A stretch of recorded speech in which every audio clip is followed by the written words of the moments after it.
Did you know that Peter Griffin once spent over 20 minutes trying to remember if he locked his car, only to realize he doesn't actually own a car? Or that there's an episode where he becomes convinced his shadow is following him around? Welcome to the world of Family Guy, where the most bizarre situations somehow become comedy gold. I'm about to share some of the most mind-bending, sleep-inducing facts about this animated chaos that might just surprise you. Let me start with something that'll blow your mind. Did you know that Peter Griffin has died more times than any other main character on Family Guy? We're talking about legitimate deaths here, not just close calls or fake-outs. Throughout the series, Peter's been killed by everything from falling pianos to alien invasions. Yet somehow, he always manages to come back in the next scene, like nothing happened. The writers have never officially explained this phenomenon, leading to fan theories that range from Peter being immortal to the entire show taking place in some sort of cartoon purgatory. Here's another weird one that might help you drift off to sleep. Peter's weight has been officially listed as anywhere between 270 pounds to over 400 pounds, depending on which episode guide you're reading. But here's the kicker. In one episode, they actually show Peter stepping on a scale that reads -5 pounds. The joke was that he was so full of hot air that he defied the laws of physics. This kind of absurd humor is exactly what makes Family Guy so uniquely ridiculous. Speaking of Peter's physical characteristics, his age is another mystery that changes depending on who's writing the episode. He's been anywhere from 39 to 45 years old throughout the series, but in one memorable episode, they reveal that Peter doesn't actually know his own birthday. He's been celebrating it on the wrong day for years because he misread his birth certificate. When Lois finally corrects him, Peter insists on having a do-over birthday party, complete with all the presents he should have received on his actual birthday for the past decade. Now, here's something that might surprise you about the show's production. The famous chicken fights between Peter and Ernie the Giant Chicken weren't originally supposed to be recurring segments. The first fight scene was meant to be a one-off joke, but it tested so well with audiences that the writers decided to bring it back. These elaborate fight sequences, which can last several minutes and involve massive property damage across multiple city blocks, have become some of the most expensive animated sequences to produce on television. Each chicken fight costs more to animate than entire episodes of some other shows. Let me tell you about Peter's job situation, which is honestly more confusing than quantum physics. Throughout the series, he's worked at a toy factory, a brewery, his own fishing boat business, and even briefly as a bodyguard for a pop star. But here's the thing that'll keep you puzzling as you fall asleep. Sometimes within the same season, the show will contradict itself about where Peter works. In one episode, he'll be complaining about his boss at the brewery, and in the very next episode, he's somehow back at the toy factory with no explanation whatsoever. The Griffin family house itself is another source of endless continuity errors that hardcore fans love to debate. The layout of the house changes constantly throughout the series. Sometimes there are 4 bedrooms upstairs, sometimes 3. The basement has appeared on both the left and right sides of the house in different episodes. Most bizarrely, there was one episode where they showed a second staircase that had never existed before and has never been seen since. It's like the house exists in its own dimension, where architecture is more of a suggestion than a rule. Here's a fact that might make you chuckle as you're trying to fall asleep. Peter Griffin holds the record for the most words spoken per minute in any animated television series. During his fastest rapid-fire dialogue sequence, he spoke over 400 words in 60 seconds. The voice actor, Seth MacFarlane, had to practice that particular monologue for weeks to get it right. And even then, they had to record it in multiple takes and edit them together digitally. The show's relationship with censorship has always been interesting. But did you know that there are entire episodes that have been completely banned from certain countries? Not just edited or censored, but completely prohibited from airing. These episodes aren't necessarily the ones you'd expect either. Sometimes it's because of obscure cultural references that were considered offensive, or because of background details that viewers in certain regions found problematic. There's apparently a whole vault of Family Guy content that most of the world will never see. Peter's relationship with food deserves its own documentary series. Throughout the show, he's eaten everything from expired milk that was older than Meg to a sandwich so large it required a forklift to deliver. But the most impressive feat was when he ate an entire Thanksgiving dinner, including the table it was served on, in under 3 minutes. This wasn't even treated as particularly unusual by his family, who just went ahead and ordered pizza instead. The voice acting for Peter involves more physical comedy than you might expect. Seth MacFarlane actually acts out many of Peter's movements while recording his lines, which is why the character's gestures often seem so natural and expressive. During particularly energetic scenes, MacFarlane has been known to sweat through multiple shirts in a single recording session.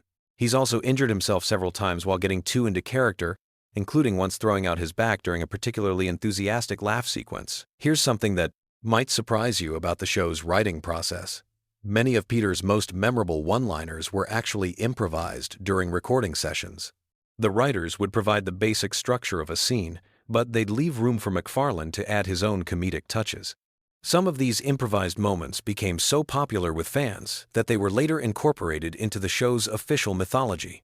The Griffin family car has been destroyed and mysteriously repaired more times than any other vehicle in television history.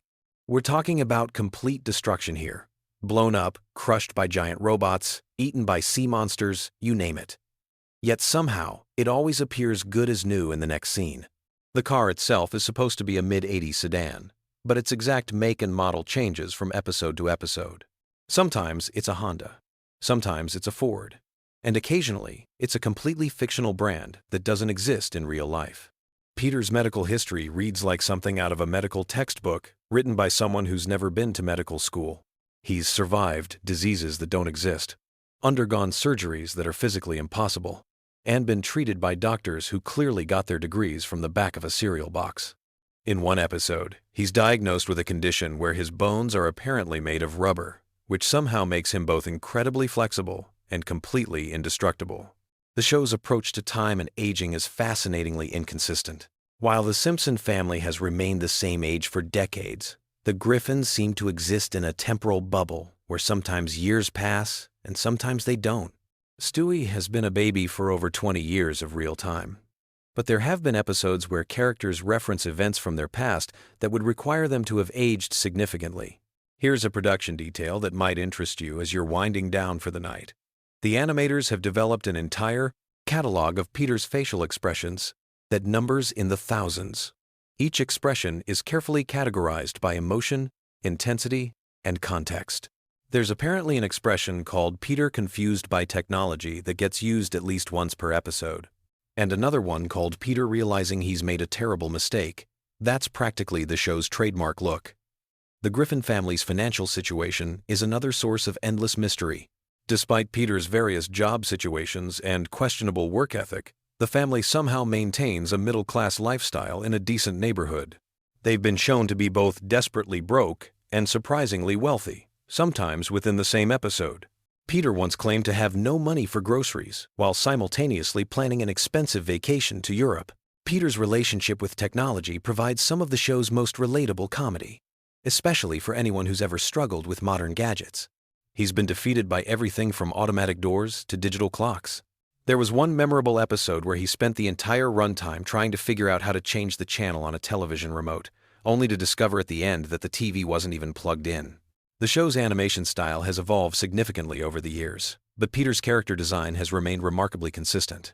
The animators have stated that his round shape and simple features make him one of the easier characters to draw, which is ironic considering how complex his personality has become over the years. His iconic green pants and white shirt combination was originally chosen because those colors were easy to reproduce consistently in animation. Here's something that might make you smile as you're drifting off. Peter Griffin has inadvertently solved more crimes than most actual detectives on television, not through any kind of investigative skill, mind you, but through sheer dumb luck and his tendency to stumble into situations where criminals just happen to confess everything to him. He's uncovered everything from art theft rings to international espionage operations, usually while just trying to buy a sandwich or find a bathroom. The character's impact on popular culture extends far beyond the show itself. Peter's laugh has been sampled in music tracks. His catchphrases have entered everyday vocabulary, and his image has appeared on everything from t-shirts to coffee mugs. There's even been academic papers written about his role as a representation of American masculinity in the 21st century, which is probably something Peter himself would find hilariously pretentious. Peter's driving skills, or complete lack thereof, deserve special mention. He's been responsible for more animated car accidents than any other cartoon character in history. The Department of Motor Vehicles in the show's universe has apparently given up on revoking his license, instead just accepting that Peter Griffin behind the wheel is simply a force of nature that must be endured. The show's writers have admitted that they sometimes write episodes specifically around Peter's most ridiculous character traits. There are entire plot lines that exist solely because someone in the writer's room wondered what would happen if Peter tried to do something completely ordinary, like go grocery shopping or attend a parent-teacher conference, and inevitably turned it into a disaster of epic proportions. As we wrap up this collection of Family Guy facts, here's one final detail that perfectly captures the show's absurdist spirit. In the show's internal logic, Peter Griffin is simultaneously the most incompetent person alive and somehow capable of surviving situations that would destroy normal human beings. He's a character who can't figure out how to use a can opener, but can somehow survive being hit by a train. He's confused by basic mathematics, but has accidentally invented several revolutionary technologies while trying to fix his toaster. These contradictions aren't bugs in the show's writing, they're features. Family Guy exists in a universe where logic is optional and consistency is overrated. Peter Griffin embodies this philosophy perfectly, being both completely relatable and utterly impossible at the same time. Whether that helps you fall asleep or keeps you awake wondering about the nature of animated reality is entirely up to you. Sweet dreams. And remember, in the world of Family Guy, even the most ridiculous facts somehow make perfect sense, which might be the most ridiculous fact of all. Hey there, night owls and Family Guy fanatics. If you're scrolling through YouTube at 3 in the morning looking for something to help you drift off to dreamland, you've stumbled upon the perfect video. Tonight we're diving deep into the bizarre, hilarious, and sometimes completely unhinged world of Family Guy with some truly wild facts that'll either lull you to sleep or keep you wide awake wondering how Seth MacFarlane's mind actually works. So grab your favorite blanket, dim those lights, and let's explore the wonderfully weird universe of Quahog, Rhode Island. Trust me, by the end of this journey through Family Guy's most fascinating secrets, you'll either be peacefully snoozing or have a whole new appreciation for just how crazy this show really gets. Let's start with something that might blow your mind. Did you know that Family Guy was actually canceled not once, but twice? Yeah, you heard that right. The show first got the axe in 2002 after just 3 seasons, and Fox thought they were done with the Griffin family forever. But here's where it gets interesting. The show found new life through DVD sales and reruns on Cartoon Network's Adult Swim block. The ratings were so incredible that Fox literally had to eat humble pie and bring the show back in 2005. Then, believe it or not, they canceled it again in 2007, only to reverse that decision just months later. Talk about a roller coaster relationship between a network and a show. Speaking of relationships, let's talk about the voice behind our favorite talking baby, Stewie Griffin.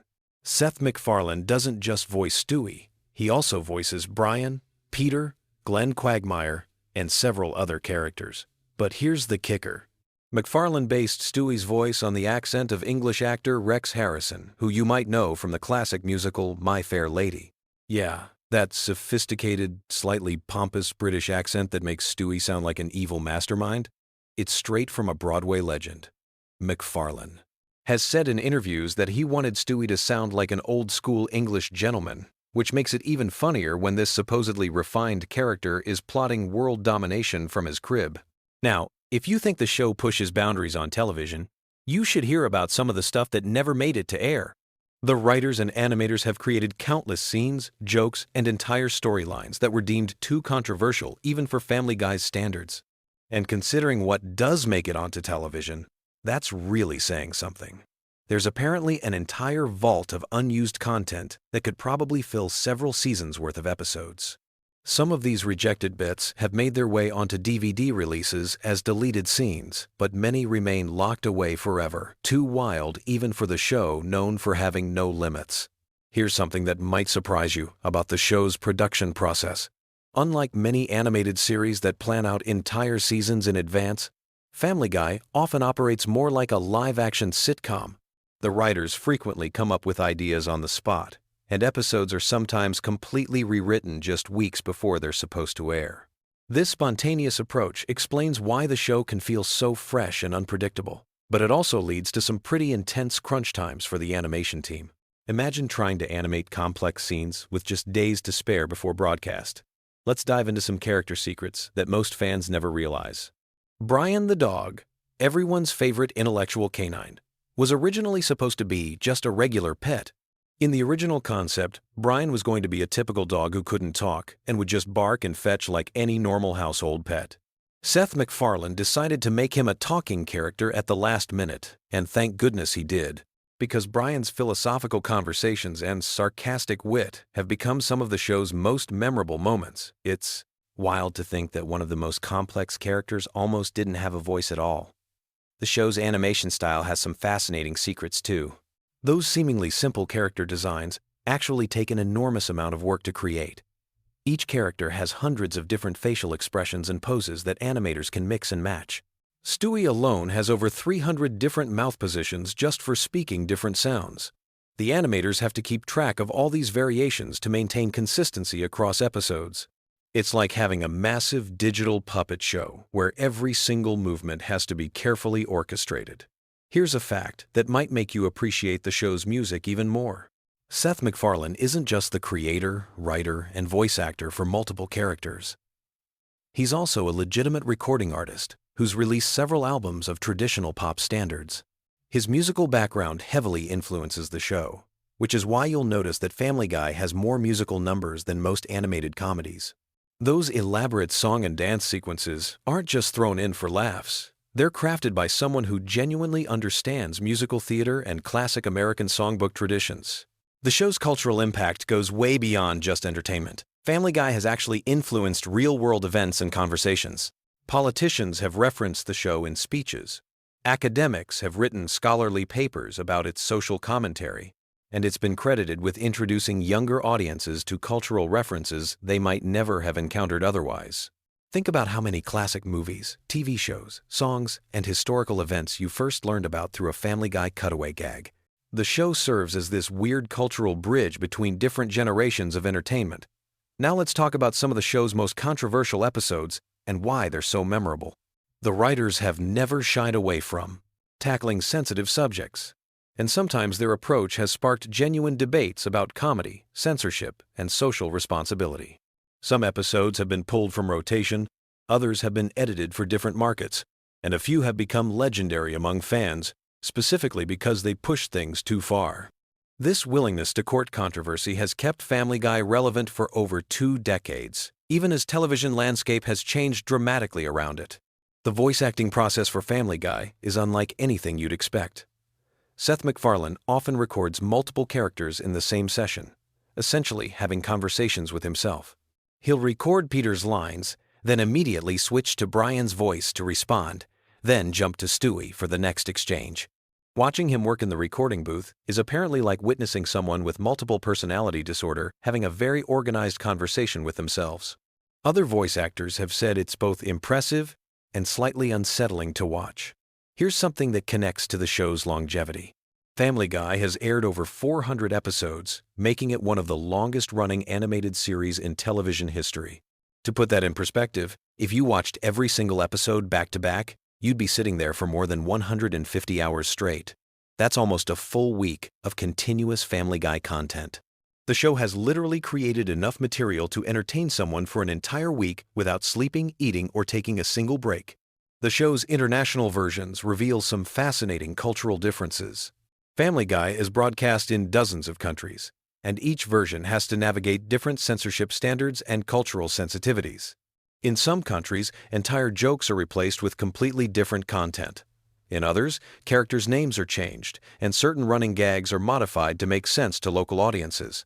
There are versions of Family Guy where the cultural references are so different that they're essentially completely different shows with the same characters. Let's explore some behind-the-scenes drama that most fans never hear about. Like any long-running show, Family Guy has had its share of creative disagreements, contract disputes, and personality conflicts. Seth MacFarlane has been very public about his occasional frustrations with the show, even stepping back from day-to-day involvement for several seasons. There have been disputes over storylines, character development, and the general direction of the show. Some former writers and voice actors have shared stories about heated arguments in writers' rooms and recording sessions that had to be stopped because of creative differences. The show's merchandising empire is absolutely massive. But some of the most interesting products never made it to market. There have been proposed Family Guy video games, theme park attractions, and even a planned Broadway musical that would have featured the Griffin family in live-action musical theater. The legal and logistical challenges of adapting animated characters for different mediums have killed dozens of potential projects over the years.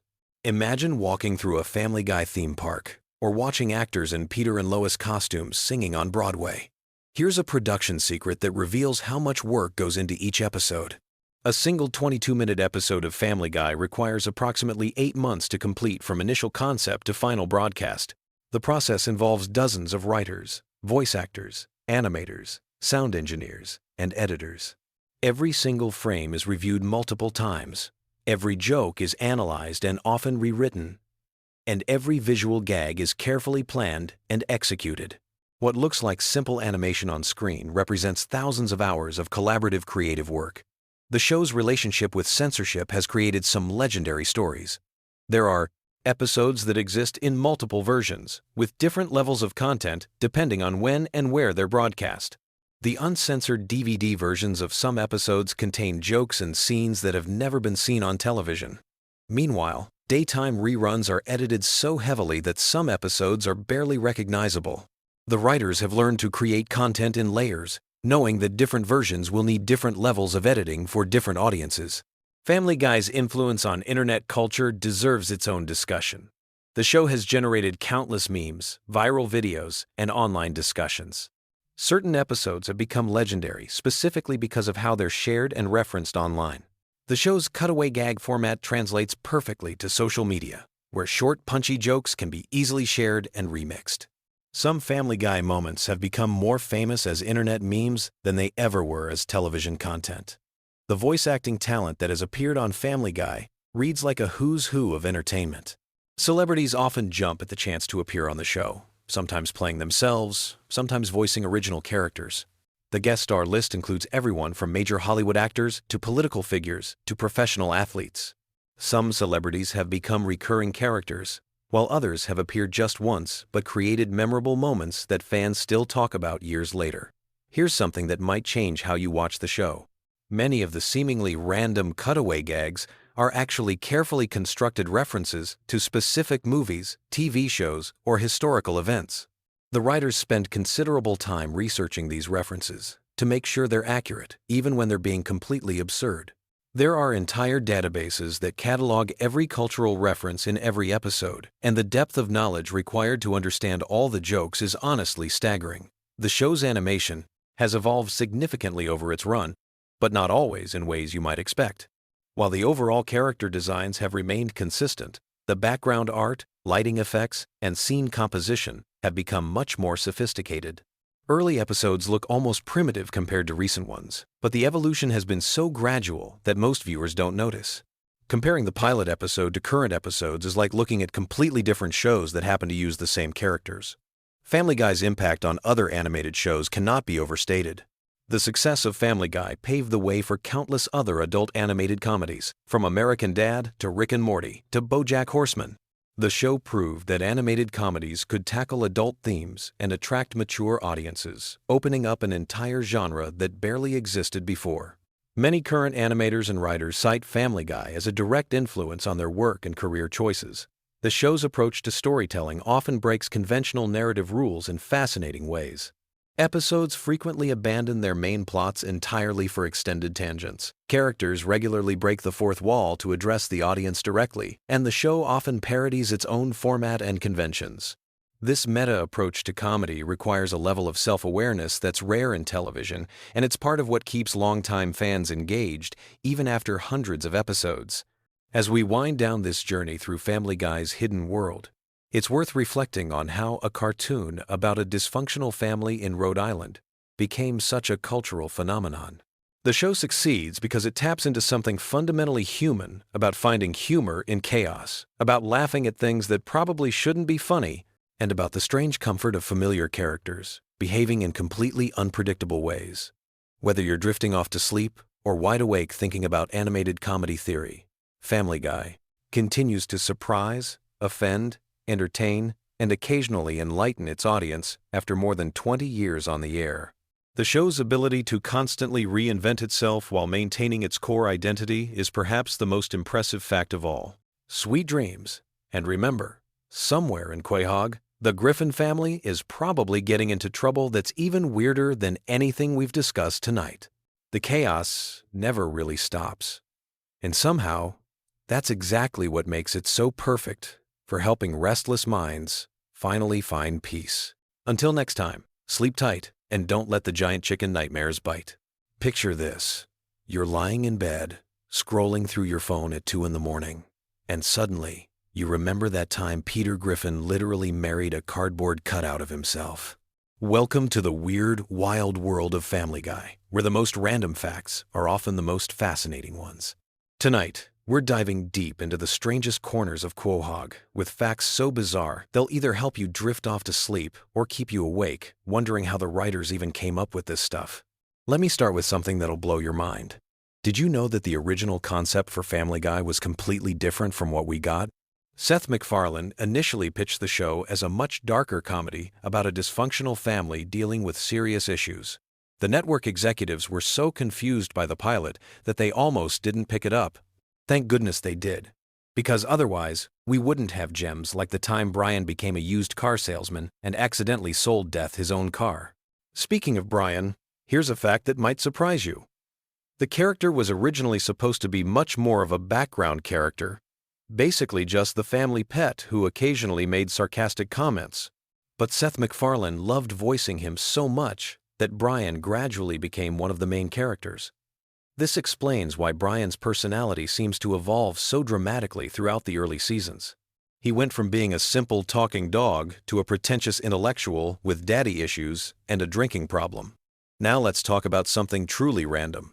The chicken fight scenes between Peter and Ernie the giant chicken weren't supposed to become a recurring gag. The first fight scene in the episode Da Boom was meant to be a one-off joke. But the animators had so much fun creating the elaborate fight sequence that they kept bringing it back. Each subsequent chicken fight got more elaborate and destructive, eventually involving helicopters, submarines, and entire city blocks being demolished. The longest chicken fight lasted nearly 4 minutes of screen time, which is practically an eternity in television comedy. Here's something that'll make you appreciate the show's attention to detail. Every time you see the Griffin house, the layout is actually consistent throughout the series. The creators took the time to map out every room, every hallway, every closet in the house, so that when characters move around, it makes spatial sense. This is incredibly rare in animated comedies, where houses often have impossible layouts that change depending on what the joke requires. The Griffin House blueprints are actually available online, and fans have used them to build accurate replicas in video games and even real life. Moving on to character quirks. Did you know that Meg's unpopularity at school was originally supposed to be temporary? The writers planned to have her eventually find her place and become more confident, but the running gag of everyone treating Meg terribly became so popular with audiences that they decided to make it a permanent part of her character. Mila Kunis, who voices Meg, has said in interviews that she sometimes feels bad about all the abuse her character receives, but she understands that it's become essential to the show's dynamic. Let's dive into some voice acting trivia that's perfect for late-night pondering. Seth MacFarlane voices 4 main characters on the show, but he almost didn't voice Stewie at all. The original plan was to have Stewie voiced by a child actor, but MacFarlane was worried about the controversial things Stewie would say and didn't want to put a real child in that position. So he developed Stewie's distinctive British accent as a way to make the character's adult thoughts coming from a baby's mouth even more surreal and funny. Chris Griffin's voice is another interesting story. Seth Green, who voices Chris, has to actively make his voice higher and more nasal to sound, like a teenage boy. As Green has gotten older, it's become more challenging for him to hit those high notes, so the sound engineers often have to digitally adjust his voice in post-production. This is why Chris's voice sometimes sounds slightly different between episodes, depending on how much digital manipulation was required. Here's a fact that connects to real-world events in a weird way. The episode where Peter starts his own political party called the Tea Party Patriots was written and animated before the actual Tea Party movement became prominent in American politics. When the episode aired, many viewers thought it was a commentary on current events, but it was actually just an incredible coincidence. The writers had to add a disclaimer explaining that any similarity to real political movements was purely accidental. Now for something completely different. The Pawtucket Brewery, where Peter works, is based on a real brewery in Rhode Island. Seth MacFarlane grew up in the area and used to drive past the brewery every day. He thought it would be funny to have his lazy cartoon character work at a place that produces something that would make him even lazier. The real brewery owners were initially concerned about being associated with the show, but eventually embraced it when they realized it was bringing them tourists. Let's talk about some of the show's more obscure running gags. You know how Conway Twitty always seems to appear at random moments? This started as an inside joke among the writers who were fans of old country music. They would play Conway Twitty songs during late-night writing sessions to keep themselves awake. Eventually, they decided to work him into the show as a bizarre non sequitur that would confuse viewers and break up the pacing in unexpected ways. The Conway Twitty segments are actually some of the most expensive parts of the show to produce because they have to pay for the music rights. Here's something that'll make you look at Cleveland differently. When Cleveland got his own spin-off show, the original plan was for him to stay in Quahog, and the spin-off would focus on his adventures around town. But the writers realized that would be too limiting, so they created the elaborate storyline where his house gets destroyed and he moves to Virginia. The bathtub falling through multiple houses scene took months to animate and became one of the most memorable moments in the show's history, even though it was essentially just a setup for a spin-off that only lasted 4 seasons. Speaking of spin-offs, did you know that there was almost a Stewie and Brian road trip series? The popularity of their travel episodes convinced executives that the dynamic between the sophisticated baby and the intellectual dog could carry its own show. Scripts were written for 6 episodes before the project was scrapped due to budget concerns. Some of those unused scripts were later reworked into regular Family Guy episodes, which explains why some Stewie and Brian adventures feel more elaborate than usual. Let's get into some animation secrets that most viewers never notice. The way characters' eyes are drawn actually follows a complex mathematical formula to ensure they always look natural when the characters move their heads. This might sound boring, but it's actually fascinating when you realize that most animated shows just wing it and hope for the best. Family Guy's attention to eye movement is part of what makes the characters feel more alive and expressive than typical cartoon characters. Here's a weird fact about the show's merchandising history. The most popular Family Guy product ever sold wasn't a t-shirt or a toy. It was a cookbook called The Family Guy Cookbook that featured recipes supposedly created by each character. Peter's section was all comfort food and beer-based dishes. Lois had elegant dinner party recipes. Stewie contributed sophisticated international cuisine. And Brian's section was dinner for 15, entirely vegetarian. The cookbook actually received positive reviews from real food critics, which nobody expected. Now for some trivia about the show's cancellation and revival that goes beyond what most people know. When Family Guy was first canceled, Seth MacFarlane was actually relieved. He was exhausted from working on the show and wanted to pursue other projects. But the DVD sales were so strong and the fan campaign so persistent that Fox offered him a deal he couldn't refuse, including complete creative control and a substantial budget increase. This is why the post-cancellation episodes often feel more ambitious and experimental than the early ones. The show's relationship with censors has always been complicated. But here's something most people don't realize. Family Guy actually has one of the most cooperative relationships with network censors of any adult animated show. Seth MacFarlane learned early on that if you give censors multiple options and let them feel like they're part of the creative process, they'll often let you get away with more controversial content. The writers deliberately write jokes they know will get cut, just so they can negotiate to keep the jokes they really want. Let's talk about some character backstories that were developed but never made it into episodes. Quagmire was originally supposed to have a twin brother who was everything he wasn't, completely respectful and monogamous. This character was going to be introduced as a way to explore Quagmire's personality through contrast, but the writers decided it would be funnier to keep him as an irredeemable character without any redemptive family members to soften his edges. Joe Swanson's backstory is much more detailed than what we see on screen. The writers created an entire timeline of his police career before his accident, including the names of his partners, his most famous cases, and even his police academy graduation rank. None of this has ever been mentioned in the show, but it helps the writers keep his character consistent and gives them material to draw from when they need Joe to demonstrate police knowledge or skills. Here's something about the show's music that might surprise you. Every musical number in Family Guy is performed live by the voice actors, even when their characters are supposed to be bad singers. Seth MacFarlane, who has released several jazz albums, insisted on this approach because he believes it makes the musical moments feel more authentic. This means that when Peter sings off-key, Seth MacFarlane is actually deliberately singing badly, which is apparently much harder than just singing well. The relationship between Family Guy and The Simpsons goes deeper than their famous crossover episode. The two shows' writing staffs have been trading jokes and references for years in a friendly rivalry that most viewers never notice. If you watch carefully, you'll spot subtle Simpsons references in Family Guy episodes and vice versa. This tradition started when several Family Guy writers were hired away from The Simpsons, and they maintained friendships with their former colleagues. Now, here's a production fact that explains a lot about the show's pacing.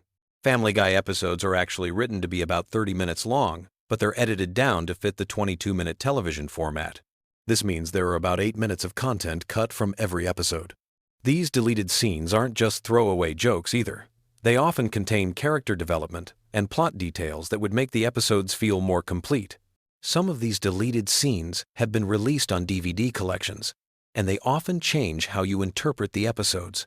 The show's approach to celebrity guest stars is completely different from most animated comedies. Instead of having celebrities play themselves or obvious parodies of themselves, Family Guy often casts them as completely random characters. This creates a fun game for viewers who recognize the voices but can't immediately place where they know them from. Adam West playing the mayor was the template for this approach, and it's been incredibly successful at attracting high-profile guest stars who want to try something different. Let's explore some of the show's more philosophical elements that get overlooked because of all the random humor. The relationship between Stewie and Brian is actually a sophisticated exploration of the friendship between youth and experience. Stewie represents unlimited potential and ambition, while Brian represents the reality of compromise and disappointment that comes with age. Their adventures often end with both characters learning something, but in subtle ways that don't feel preachy or forced. The show's treatment of time travel and alternate realities follows surprisingly consistent rules. The writers created an internal logic system for how these sci-fi elements work in the Family Guy universe, even though they rarely explain it to viewers. This attention to detail is why the time travel episodes feel coherent instead of just random, and it allows them to create genuine consequences for the characters' actions across multiple episodes. Here's something about the animation process that most people never consider. Each episode of Family Guy requires approximately 15,000 individual drawings. The animators have developed shortcuts and techniques to make this process more efficient, but it still takes about 8 months from the initial script to the finished episode.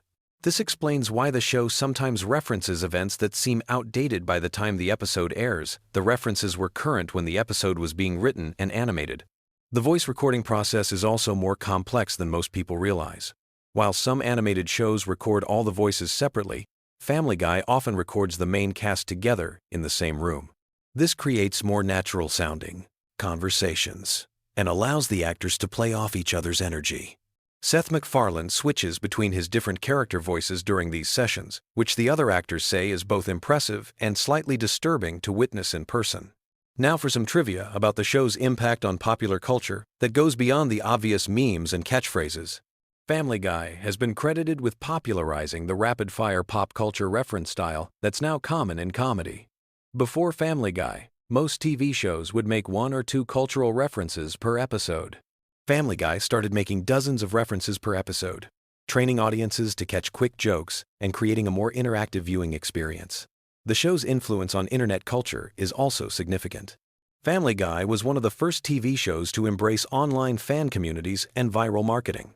The creators regularly engage with fans on social media and have incorporated fan suggestions into actual episodes. This relationship between creators and fans has become the standard for modern entertainment. But Family Guy was pioneering this approach when most TV executives were still afraid of the internet. Finally, here's a fact that brings everything full circle. Despite all the random humor and bizarre storylines, Family Guy is actually one of the most carefully planned shows on television. Every season has an overarching theme that connects the episodes, even though these themes are subtle enough that most viewers don't consciously notice them. The writers map out character development arcs that span multiple seasons, ensuring that even the most outrageous episodes contribute to larger storytelling goals.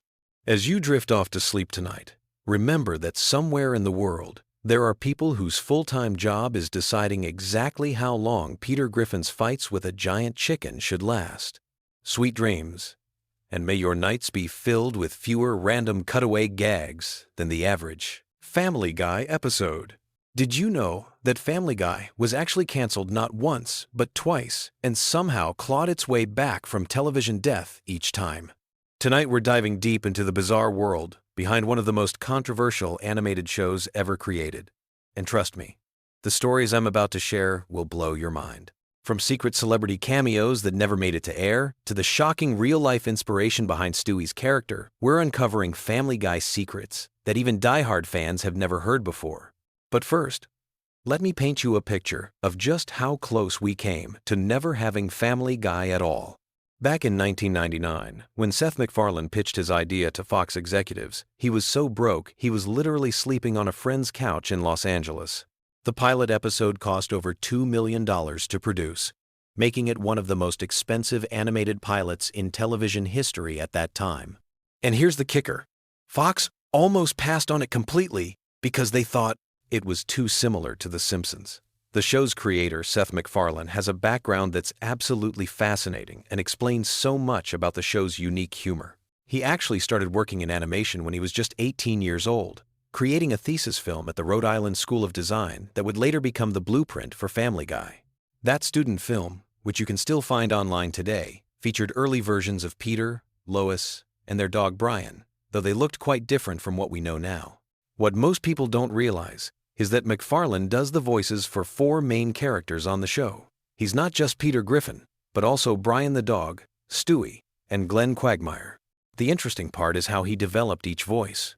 Peter's voice was inspired by a security guard MacFarlane knew who had a thick Rhode Island accent. Brian's voice is essentially MacFarlane's natural speaking voice, while Stewie was originally supposed to sound like Rex Harrison from My Fair Lady, though it evolved into something completely different over time. Speaking of Stewie, here's something that might surprise you. The character was initially written as a one-dimensional villain baby who wanted to kill his mother and take over the world. MacFarlane has admitted in interviews that Stewie's sexuality was deliberately kept ambiguous for years, and the writers would often joke about it in the writer's room. The character's development into a more complex, often effeminate genius baby happened gradually over several seasons, and it wasn't planned from the beginning. The show's relationship with censorship has been absolutely wild from day one. There's an entire archive of Family Guy scenes that were deemed too controversial for broadcast television. One episode had a joke about the September 11th attacks that was removed before airing, and another had a sequence involving Mickey Mouse that Disney's lawyers shut down faster than you could say copyright infringement. The writers have always pushed boundaries, sometimes successfully, and sometimes not so much. Here's where things get really interesting. Family Guy was canceled in 2002 after just 3 seasons, and Fox executives thought that was the end of it. But something unprecedented happened in television history. The show found a massive second life through DVD sales and reruns on Cartoon Network's Adult Swim programming block. The DVD sales were so strong that they actually outsold many primetime dramas that were still on the air. This success story became a case study in how a show could resurrect itself through alternative distribution methods. The fan campaign to bring the show back was unlike anything television had seen before. This was before social media as we know it today, so fans organized through message boards, early blogs, and even physical petitions. They sent thousands of letters to Fox executives, and some fans even sent baby bottles and diapers as a reference to Stewie. The campaign worked, and in 2005, Family Guy returned for a 4th season, making it one of the first canceled shows to be revived due to fan demand and DVD sales. But then lightning struck twice, and the show was canceled again in 2002 and brought back again in 2005, making it the first show in television history to be canceled and revived twice. This second cancellation and revival story is even more dramatic than the first. The show's ratings had dipped during its 3rd season, and Fox executives felt it had run its course. However, the DVD sales for the first 3 seasons were so astronomical that they couldn't ignore the numbers. The voice acting process for Family Guy is absolutely fascinating and different from most animated shows. Unlike many animated series where actors record their lines separately, the main Family Guy cast often records together in the same room. This creates a more natural flow of dialogue and allows for improvisation that you can sometimes hear in the final episodes. Seth MacFarlane has said that some of the funniest moments in the show came from spontaneous interactions during these group recording sessions. One of the most mind-blowing facts about the show involves the famous chicken fight scenes between Peter Griffin and Ernie the Giant Chicken. These elaborate fight sequences, which can last several minutes, actually cost more to animate than entire episodes of some other animated shows. The animators have to create detailed fight choreography, multiple background locations, and complex character movements. MacFarlane has joked that these scenes are his way of burning through the show's animation budget in the most entertaining way possible. The show's cutaway gags, which are basically mini-sketches that interrupt the main storyline, weren't originally part of the show's format. They were added during the second season as a way to incorporate more jokes and references that didn't fit naturally into the main plot. These cutaways became so popular that they essentially became the show's signature style, influencing countless other animated comedies that followed. Family Guy has had some absolutely incredible celebrity guest stars over the years, but many people don't know about the ones who almost appeared but didn't. Michael Jackson was reportedly interested in doing a voice on the show in the early 2000s, but legal complications prevented it from happening. Similarly, several A-list actors have recorded guest appearances that were later cut from episodes due to various reasons, from scheduling conflicts to content concerns. The show's impact on popular culture extends far beyond just entertainment. Family Guy references and memes have become part of everyday internet language. Phrases like, "that really grinds my gears," and "giggity" have entered the cultural lexicon. The show has been referenced in academic papers about humor, animation, and cultural commentary. Some universities have actually used Family Guy episodes as case studies in media studies courses. Here's something that might keep you up thinking about it. The show has predicted several real-world events with uncanny accuracy. There's an episode from 2005 that jokes about Kevin Spacey in a way that seems eerily prescient given later revelations about the actor.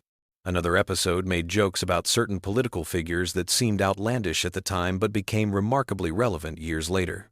Whether these are coincidences or the writers having incredible insight into human nature is up for debate.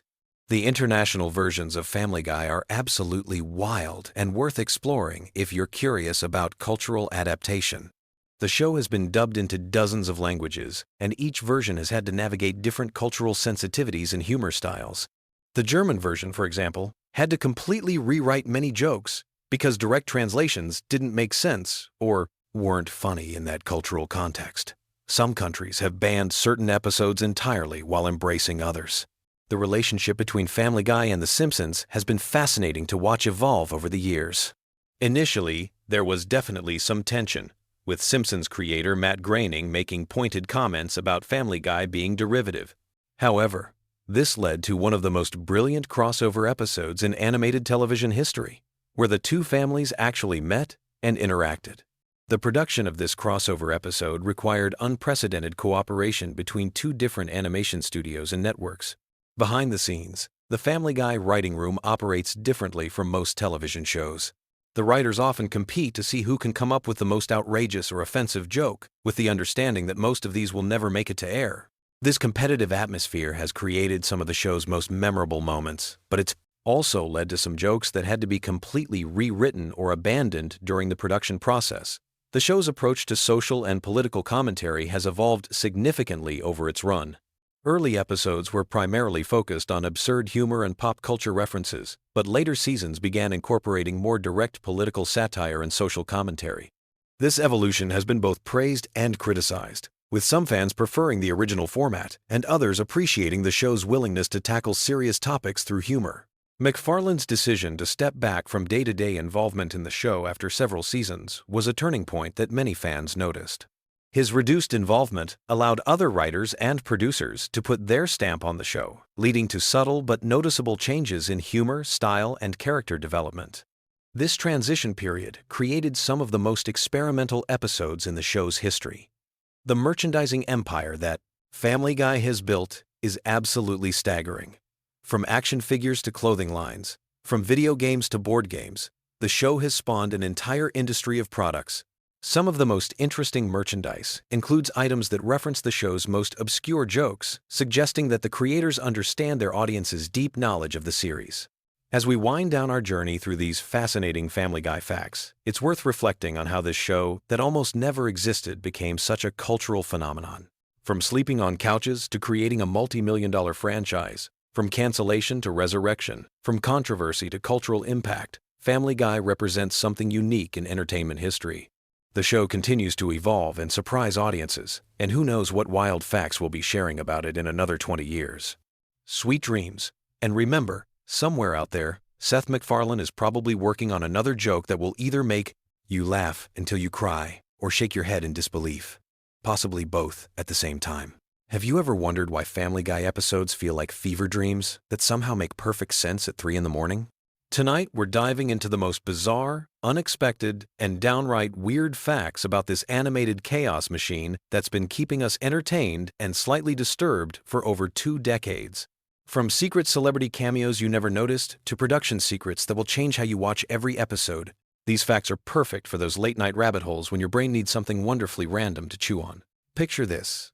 It's 1999, and a young Seth MacFarlane is sitting in a cramped animation studio, probably surviving on nothing but coffee and pure creative madness, sketching out what would become one of television's most unpredictable shows. But here's something that might surprise you. Family Guy was actually rejected by multiple networks before Fox finally took a chance on it.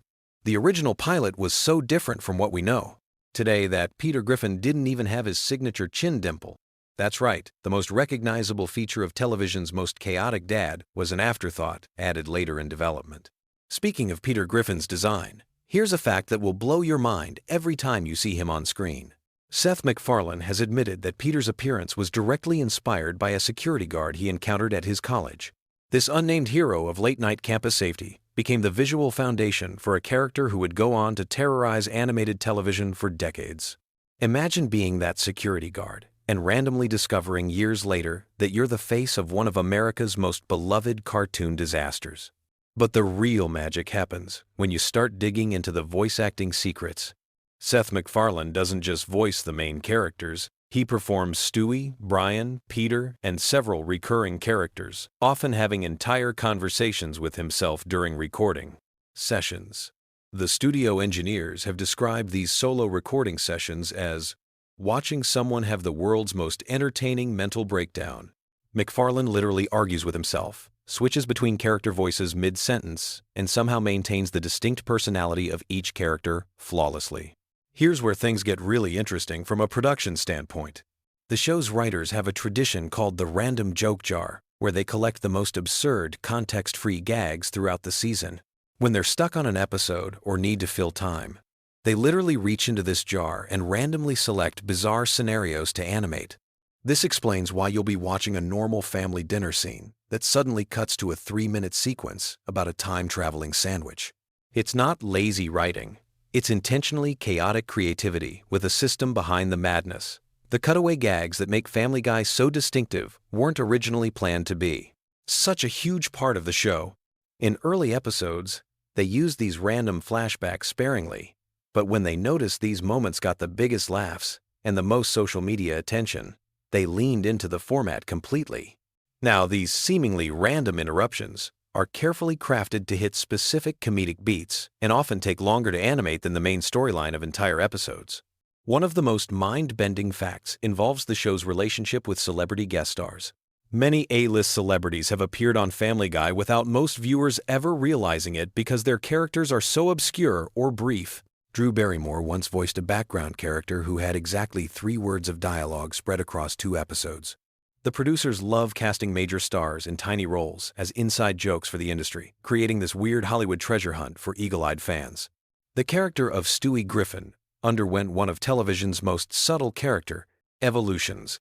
In early seasons, Stewie was genuinely intended to be an evil genius baby-plotting world domination. But as the show progressed, the writers began exploring his character's vulnerability and intelligence in different ways. The transition was so gradual that most viewers didn't consciously notice when Stewie evolved from potential supervillain to the show's emotional center and Brian's best friend. This character development happened organically through hundreds of small writing decisions across multiple seasons. Here's something that will change how you watch every Brian and Stewie episode. Their relationship was originally supposed to remain antagonistic throughout the series.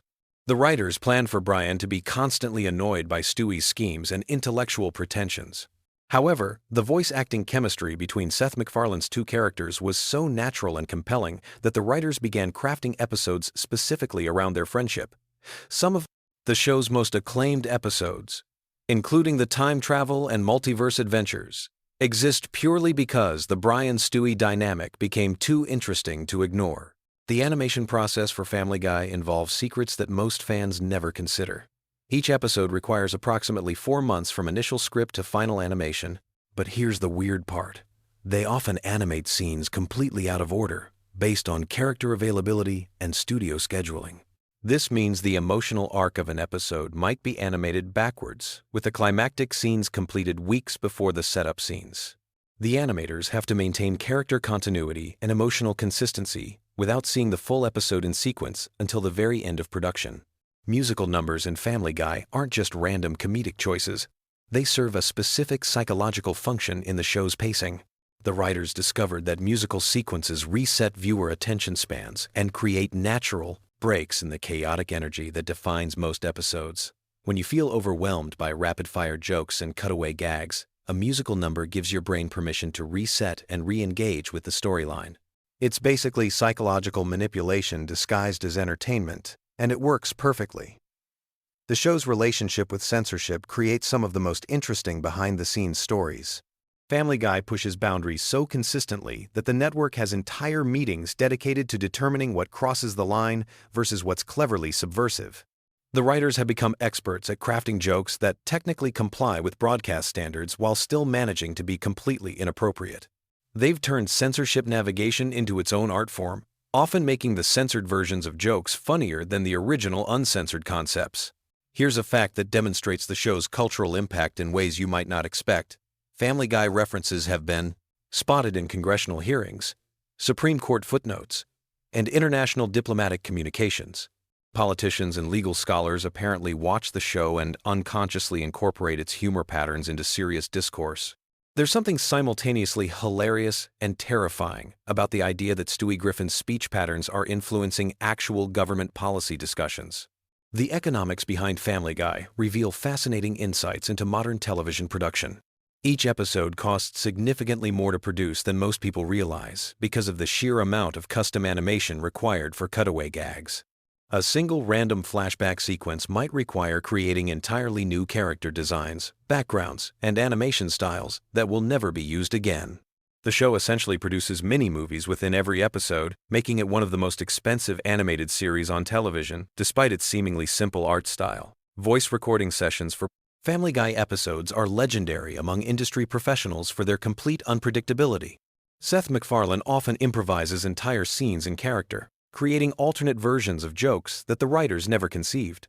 Sometimes these improvised moments are so funny that entire episode plots get rewritten around a single spontaneous line delivery. The recording booth becomes this weird laboratory where cartoon characters take on lives of their own and influence their own storylines.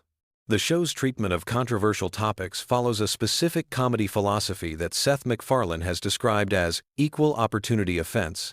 The writing team maintains detailed charts tracking which groups, topics, and themes they've targeted to ensure their irreverence remains balanced across the political and social spectrum.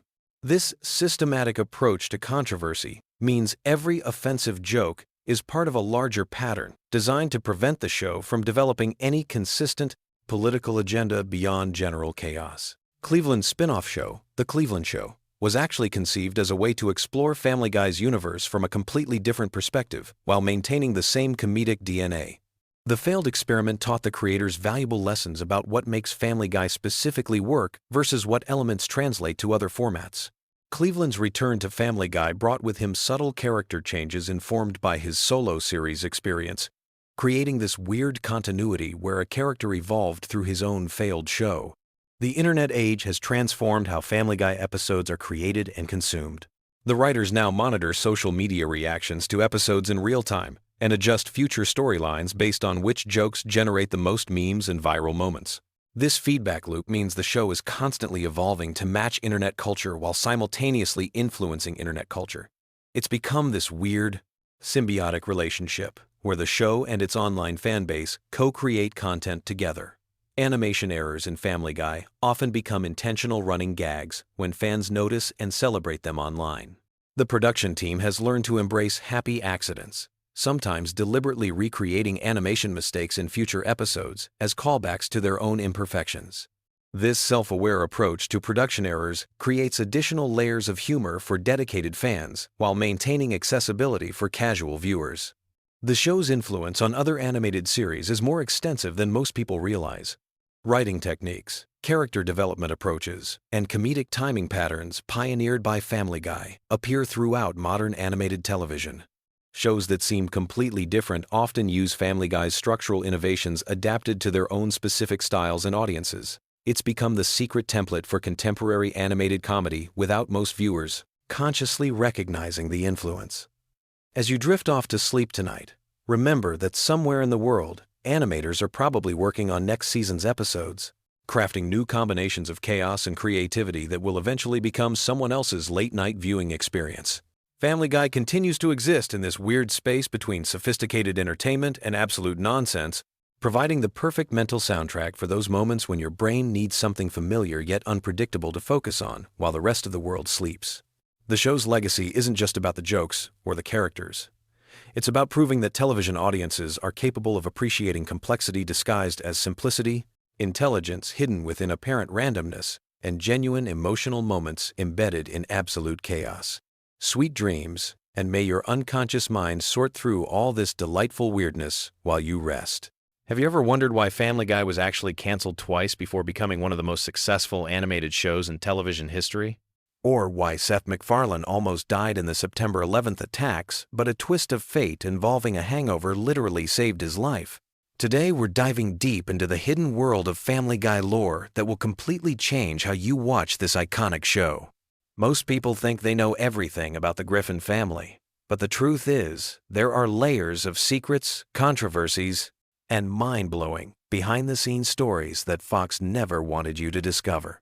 From voice actors who were replaced without anyone noticing, to episodes that were banned from ever airing again, we're about to uncover the most shocking Family Guy secrets that have been hiding in plain sight for over 2 decades.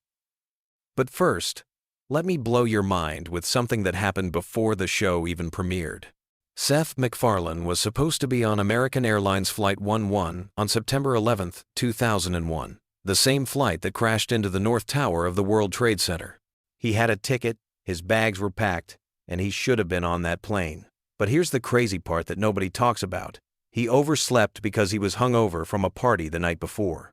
That hangover literally saved his life and changed the entire trajectory of television comedy. Think about it for a second. If MacFarlane had made that flight, there would be no Family Guy, no American Dad, no The Orville, no billion-dollar animation empire. One night of partying in 2001 accidentally preserved one of the most influential creators in modern entertainment. But that's just the beginning of how strange and interconnected the Family Guy universe really gets. Let's start with something that will mess with your head every time you watch the show from now on. Mila Kunis, the voice of Meg Griffin, was only 14 years old when she started voicing the character. 14. She literally grew up recording in that booth, and her voice changing during puberty became part of Meg's character development. But here's the part that's even more insane. She lied about her age to get the job. When Kunis auditioned, she told the casting directors she was 18. She figured by the time they found out the truth, she'd already be established in the role. Her gamble paid off, but it created a bizarre situation where a teenage girl was voicing sexual jokes in adult situations that she wasn't even old enough to fully understand. The writers had to be careful about what lines they gave Meg because they had a minor in the recording booth. Speaking of voice acting mysteries, here's something that will make you question everything you think you know about the show's consistency. Phyllis Diller, the legendary comedian, was originally supposed to be the voice of Peter's mother, Thelma Griffin. She recorded several episodes worth of dialogue before the creators decided to kill off the character and replace her with Alex Borstein voicing Peter's new mother-in-law, Barbara Pewterschmidt. But the weirdest part isn't that they changed voice actors, it's that they kept some of Phyllis Diller's recorded lines and mixed them with Alex Borstein's voice work in certain episodes. If you listen carefully to some of the early season episodes, you can actually hear the subtle differences in vocal tone and delivery that reveal this hidden voice actor swap that most fans never noticed. Now let's talk about the episode that almost destroyed Family Guy before it even became successful. The episode called When You Wish Upon a Weinstein was considered so controversial that it was pulled from Fox's lineup and didn't air until years later on Cartoon Network. The episode dealt with Peter wanting his family to convert to Judaism because he believed Jewish people were naturally good with money. The controversy wasn't just about the content, it was about the timing. This episode was supposed to air just months after the September 11th attacks, when religious tensions were at an all-time high. Fox executives were terrified that the episode would spark protests, boycotts, and potentially violent reactions. They locked the episode away and pretended it didn't exist for nearly 3 years. But here's what makes this story even more complex. Seth MacFarlane fought tooth and nail to get the episode aired because he believed it was actually pro-Jewish and was celebrating Jewish culture rather than mocking it. He felt that Fox was being cowardly and missing the point of the satire entirely. The battle over this one episode created a rift between MacFarlane and Fox executives that influenced how the show was handled for years afterward. This brings us to one of the most shocking secrets in Family Guy history. The show was actually canceled twice, and both times it came back from the dead through pure accident. The first cancellation happened after season 2, because Fox executives thought the show was too expensive to produce and wasn't attracting the right demographic. They wanted younger viewers, but Family Guy was primarily watched by college students and adults. Here's where it gets interesting. After the cancellation, Cartoon Network picked up the reruns and started airing them late at night. The show found its audience in this late-night slot, with viewers who were exactly the demographic Fox had been trying to reach. College students would come home from parties and watch Family Guy marathons until sunrise. The show became a cultural phenomenon through syndication, something that had never happened before with an animated series. The DVD sales were equally shocking. The first season DVD became one of the best-selling television DVDs of all time, outselling many major Hollywood movies. Fox executives couldn't ignore the numbers anymore. They had accidentally created a gold mine and then thrown it away. The revival of Family Guy after its first cancellation changed how television networks think about syndication and DVD sales forever. But the second cancellation is even more bizarre.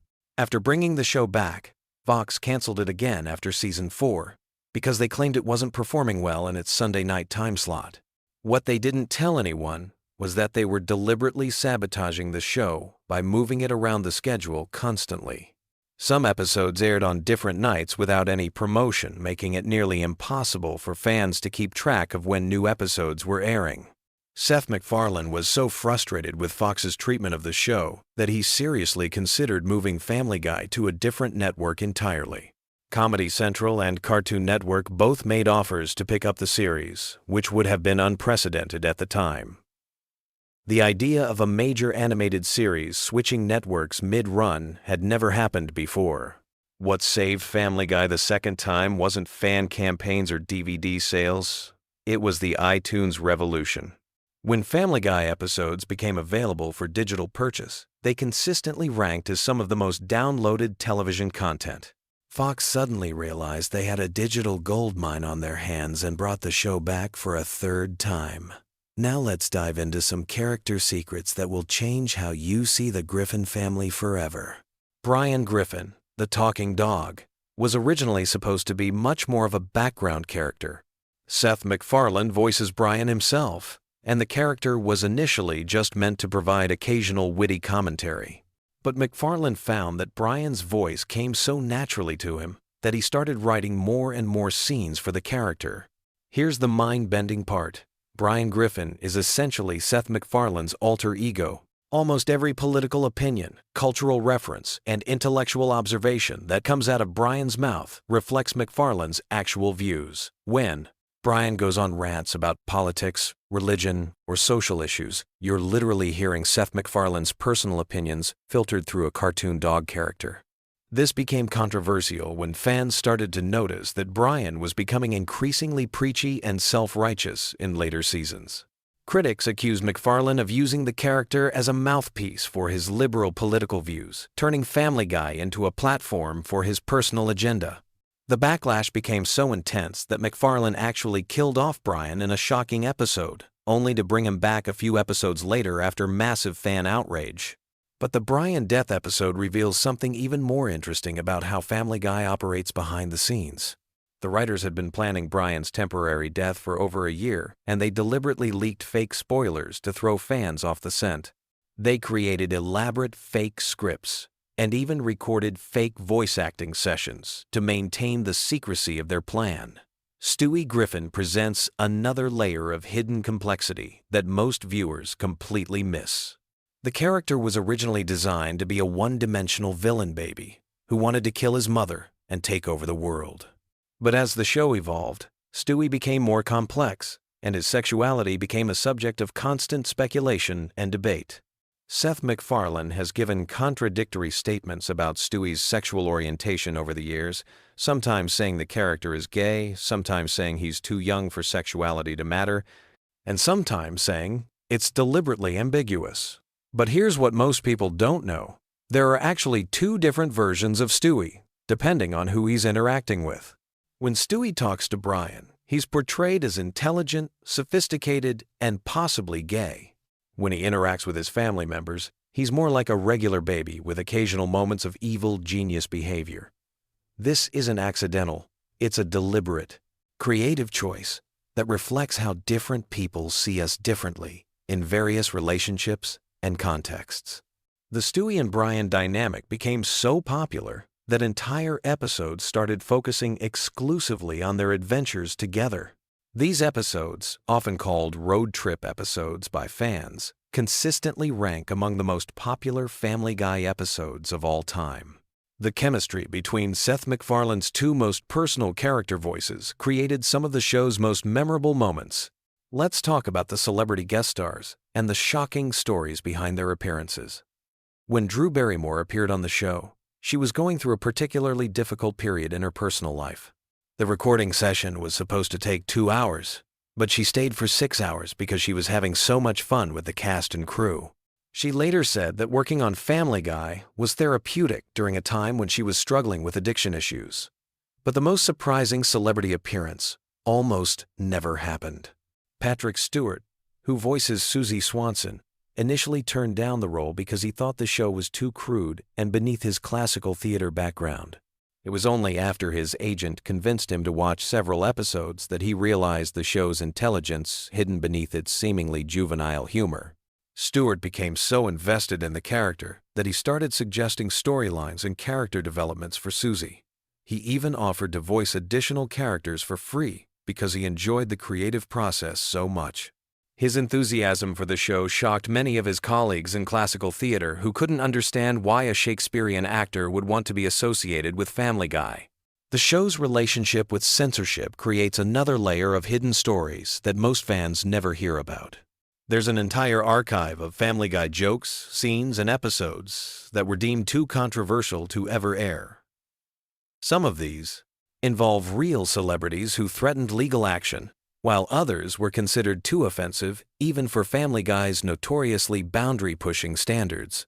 One particular episode that was completely scrapped dealt with Lois having an affair with a character based on a real-life politician. The episode was fully animated and voice recorded before Fox executives realized the potential legal and political ramifications. The entire episode was locked away and will likely never see the light of day. But perhaps the most fascinating aspect of Family Guy lore involves the show's influence on other animated series.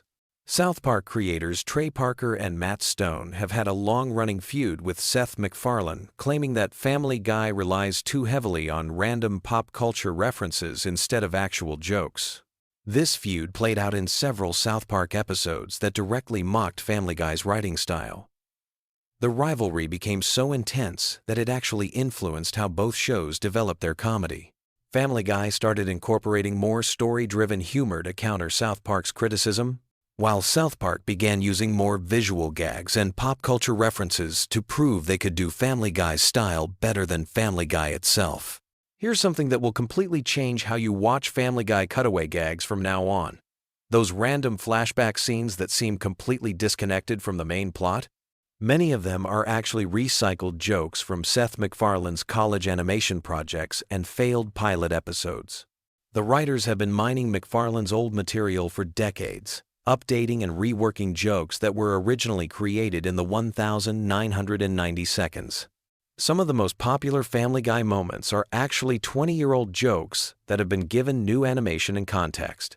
The peanut butter jelly time sequence, one of the show's most famous moments, was based on an internet meme that MacFarlane had been wanting to incorporate into his work for years before Family Guy even existed. As Family Guy approaches its 25th season, these hidden stories and secret histories continue to shape how the show develops. Seth MacFarlane has hinted that there are major revelations about the Griffin family that haven't been revealed yet, suggesting that even longtime fans don't know everything about these characters they've been watching for decades. The show that started as a simple animated sitcom has become a complex web of cultural commentary, personal expression, and industry politics that extends far beyond what appears on screen. Every episode carries the weight of canceled seasons, industry battles, and creative compromises that most viewers never suspect. Understanding this hidden lore doesn't just make Family Guy more interesting. It reveals how the entire landscape of adult animation has been shaped by the accidents, controversies, and creative battles that brought the Griffin family to life and kept them alive against all odds. Have you ever wondered why a cartoon dog can talk but nobody questions it? Or why a baby genius plots world domination while his parents argue about mundane household problems? Family Guy might seem like random chaos on the surface, but buried beneath all those cutaway gags and pop culture references lies a surprisingly deep well of hidden lore that most fans have never discovered. Today we're diving into the secret backstories, deleted scenes, and creator revelations that completely change how you see the Griffin family forever. Before we start unraveling these mysteries, let me ask you something. How many times have you watched Family Guy and thought you caught every single joke? Well, prepare to have your mind blown, because what I'm about to share will make you want to rewatch every episode with completely fresh eyes. From the real reason Stewie's head is shaped the way it is, to the dark truth about why Brian walks on two legs, these aren't just fun facts. These are game-changing revelations that Seth MacFarlane and his team have been hiding in plain sight for over 2 decades.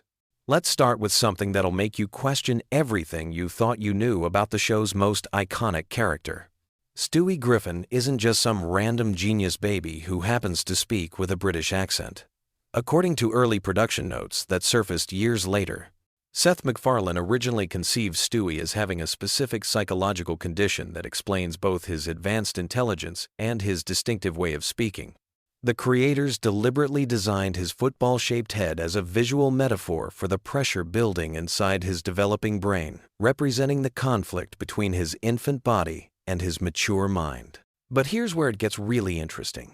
MacFarlane revealed in a rarely seen interview that Stewie's British accent isn't actually British at all. It's what's called a mid-Atlantic accent, the same affected speech pattern used by wealthy Americans in the early 20th century to sound more sophisticated. This detail wasn't chosen randomly. The creators wanted to show that even as a baby, Stewie is already performing a version of himself, putting on airs to match his intellectual superiority complex.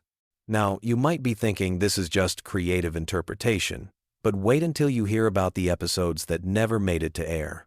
There was an entire storyline planned for Season 3 that would have revealed Stewie's accent comes from his obsession with old Hollywood films that he watches late at night when the family is sleeping.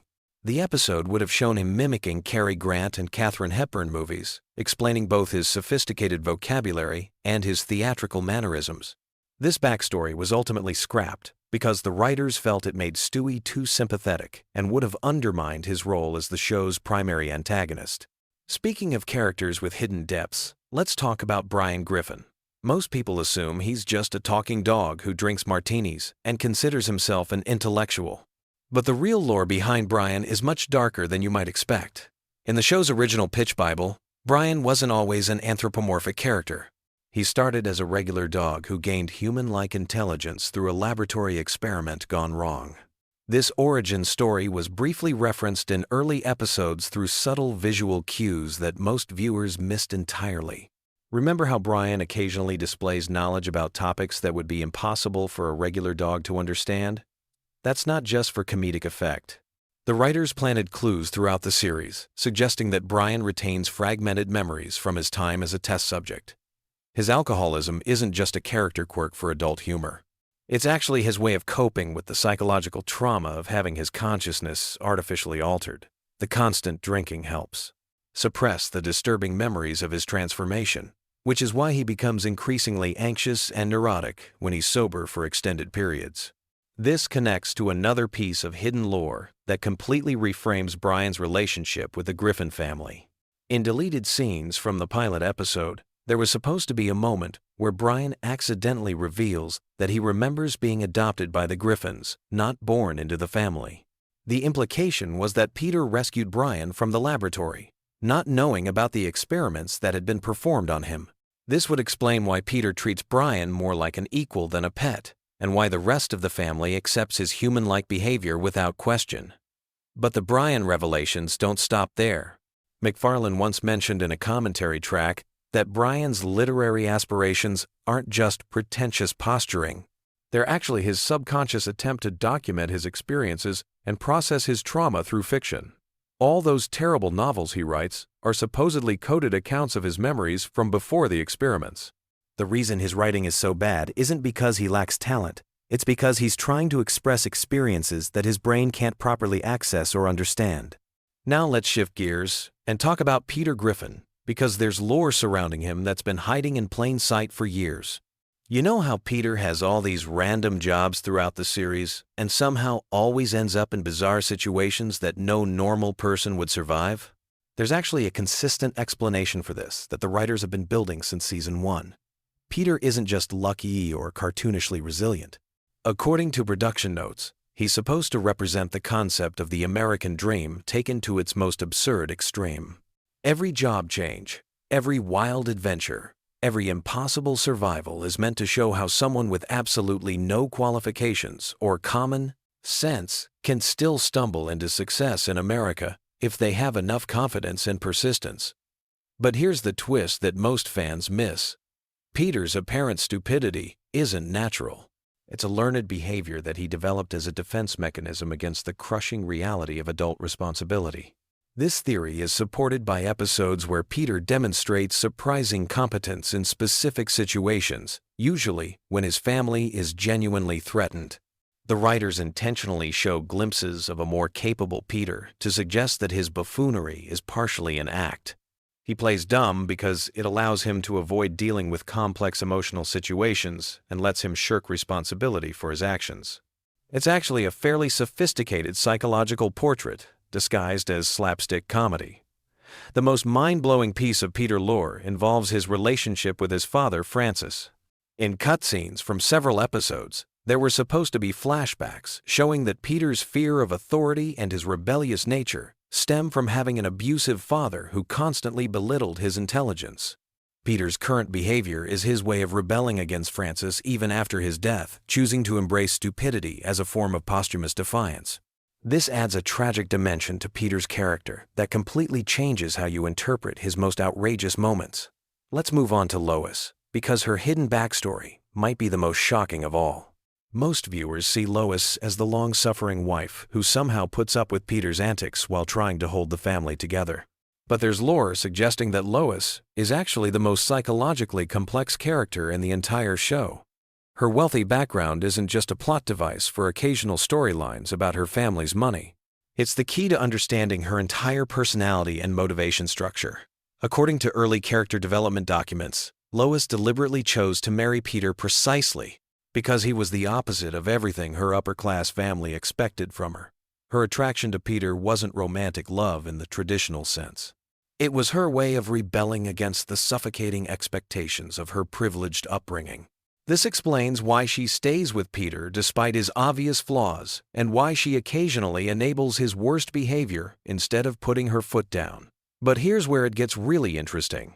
Lois's musical talents and her occasional displays of impressive competence aren't random character traits. They're remnants of the extensive education and training she received growing up in a wealthy family. The piano playing, the singing, the moments where she demonstrates sophisticated knowledge about art or culture, these are all parts of her original identity that she's trying to suppress in favor of her chosen role as a middle-class housewife. There was supposed to be an entire episode arc exploring Lois's internal conflict between her natural capabilities and her chosen lifestyle. The storyline would have revealed that she sometimes resents Peter not because he's difficult to live with, but because staying with him requires her to constantly diminish herself to avoid making him feel inadequate. This dynamic would have added incredible depth to their relationship and explained why their marriage has such a volatile quality. The Lois lore gets even deeper when you consider her relationship with her children. Her overprotectiveness of Meg isn't just maternal instinct. It's actually Lois projecting her own fears about conformity and social acceptance onto her daughter. Lois sees Meg struggling with the same issues she faced growing up, trying to fit in while dealing with family dynamics that set her apart from her peers. The reason Lois sometimes fails to defend Meg effectively is because she's reliving her own teenage trauma through her daughter's experiences. Now we need to talk about Meg, because there's lore surrounding her character that's both heartbreaking and brilliant. Everyone knows that Meg serves as the family scapegoat, constantly bullied and ignored by everyone around her. But according to Seth MacFarlane's original vision, Meg's role in the family isn't accidental. She's deliberately positioned as the emotional lightning rod that keeps the rest of the family functional. In early scripts, there were scenes showing that Meg is actually aware of her role as the family punching bag and has made a conscious decision to accept it because she understands that her family needs someone to blame for their problems. This makes Meg arguably the most mature and self-sacrificing member of the Griffin family, which completely reframes every joke made at her expense. The writers planted subtle clues throughout the series, suggesting that Meg has incredible inner strength and resilience that she hides from everyone around her. Her moments of competence and insight are deliberately rare because she's learned that showing her true capabilities threatens the family's emotional equilibrium. When Meg does stand up for herself, it usually creates chaos that ultimately gets resolved by her returning to her scapegoat role. There's also lore suggesting that Meg's unpopularity at school isn't entirely natural. Some episodes hint that she's unconsciously sabotaging her own social relationships because she's terrified of abandoning her family role. If Meg became popular and confident, she'd have to confront the fact that her family's treatment of her is abusive rather than merely unfortunate. It's easier for her to believe that she deserves the treatment she receives than to acknowledge that her family is fundamentally dysfunctional. The most devastating piece of Meg lore comes from deleted scenes showing her keeping a secret journal where she documents all the cruel things her family says and does to her. But instead of expressing anger or hurt, the journal entries show Meg trying to understand and justify their behavior, constantly blaming herself for not being good enough to earn their love and respect. This transforms Meg from a simple comedy target into a genuinely tragic character whose story reflects real issues about family scapegoating and emotional abuse. Let's talk about some of the broader lore that affects the entire show's universe. Family Guy takes place in a world where cartoon logic applies, but there are consistent rules governing how that logic works. The cutaway gags aren't just random non sequiturs. They're actually windows into alternate realities or parallel dimensions that exist alongside the main Family Guy universe. This explains why the characters in cutaways sometimes have different personalities, or why historical events play out differently than in real life. Seth MacFarlane confirmed in interviews that he conceived the cutaway structure as a way to explore infinite possibilities within the show's framework. Each cutaway represents a potential timeline or alternative version of reality where different choices led to different outcomes. This means that every absurd scenario we see in a cutaway is actually happening somewhere in the broader Family Guy multiverse. This multiverse concept also explains some of the show's apparent continuity errors. When characters die and then reappear later, or when major events get reset without explanation, it's not sloppy writing. It's the show jumping between different dimensional versions of the Griffin family. The Brian death and resurrection storyline was actually a deliberate exploration of this concept, showing viewers what happens when the timeline gets significantly altered. There's also lore about Quahog itself that most viewers never notice.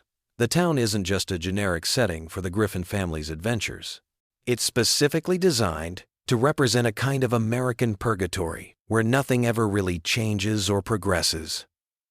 The residents of Quahog are stuck in perpetual cycles of the same mistakes and conflicts, which is why the characters can experience dramatic growth in one episode only, to return to their baseline personalities by the next episode.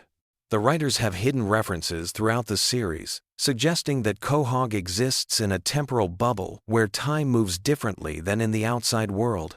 This explains why the characters never seem to age significantly, and why technological advancement happens inconsistently. It's not that the show ignores the passage of time. It's that Quahog itself is resistant to change, trapping its residents in an eternal present where growth and development are always temporary. As we wrap up this deep dive into Family Guy's hidden lore, it's worth noting that much of this information comes from sources that aren't widely available to casual fans. Production notes, deleted scenes, creator interviews, and behind-the-scenes materials reveal a level of thought and planning that's far more sophisticated than the show's reputation might suggest. Seth MacFarlane and his team have created a rich mythology that operates beneath the surface of what appears to be simple shock humor.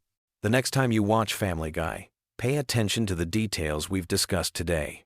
Look for the subtle clues about character motivations, the hints about hidden backstories, and the consistent internal logic that governs even the most absurd situations. You'll discover that this apparently chaotic comedy actually follows carefully constructed rules that make every character more complex and interesting than they initially appear. What's most impressive about Family Guy's hidden lore is how it enhances rather than contradicts the show's comedic elements. Understanding Stewie's psychological complexity makes his schemes funnier, not less funny. Knowing about Brian's tragic backstory adds depth to his pretentious behavior without undermining the humor.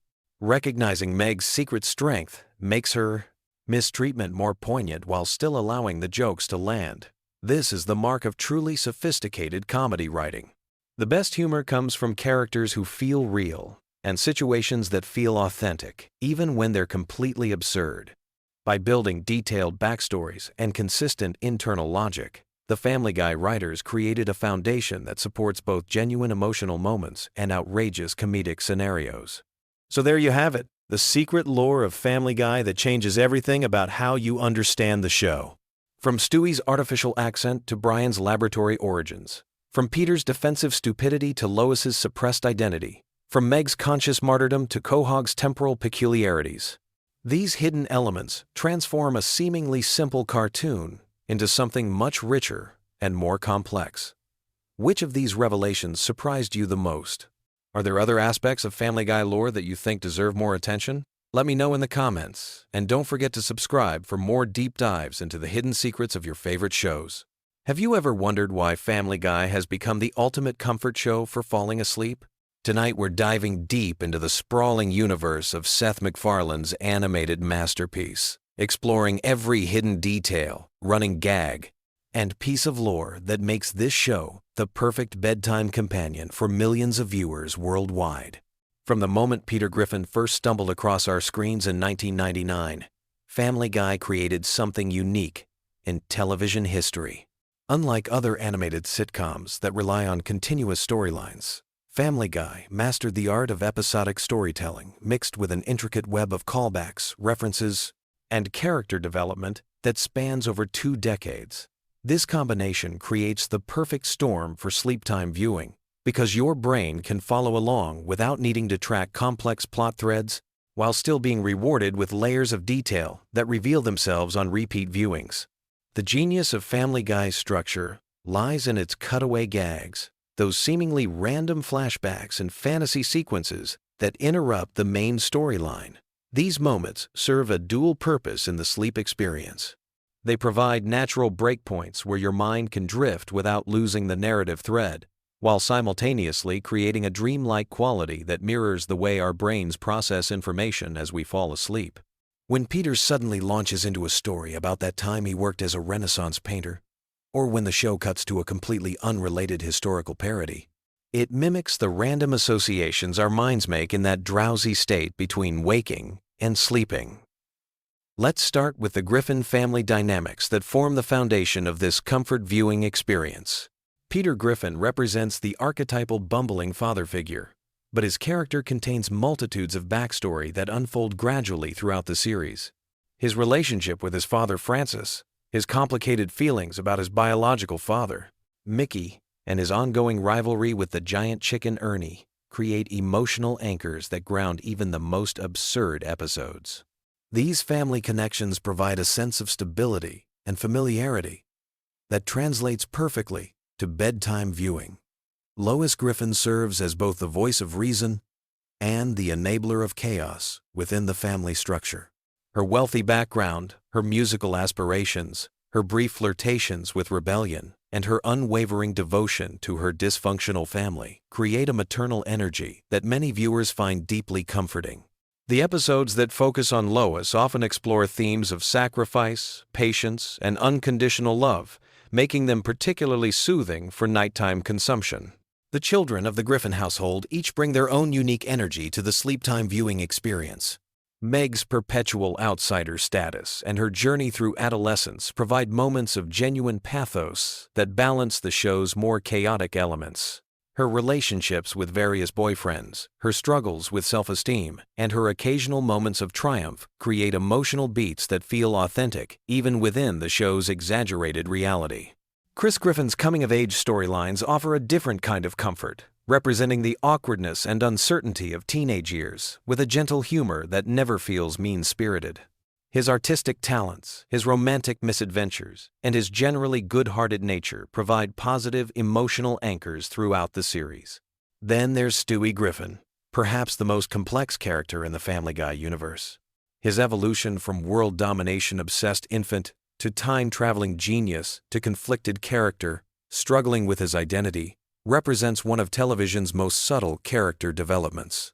The episodes focusing on Stewie and Brian's friendship often delve into philosophical territory that can be profoundly relaxing, touching on themes of mortality, purpose, and connection in ways that are both humorous and deeply moving. Brian Griffin deserves special attention in any discussion of Family Guy lore. As the family dog who walks upright, drives cars, and serves as the show's intellectual conscience, Brian embodies the show's ability to blend the absurd with the profound.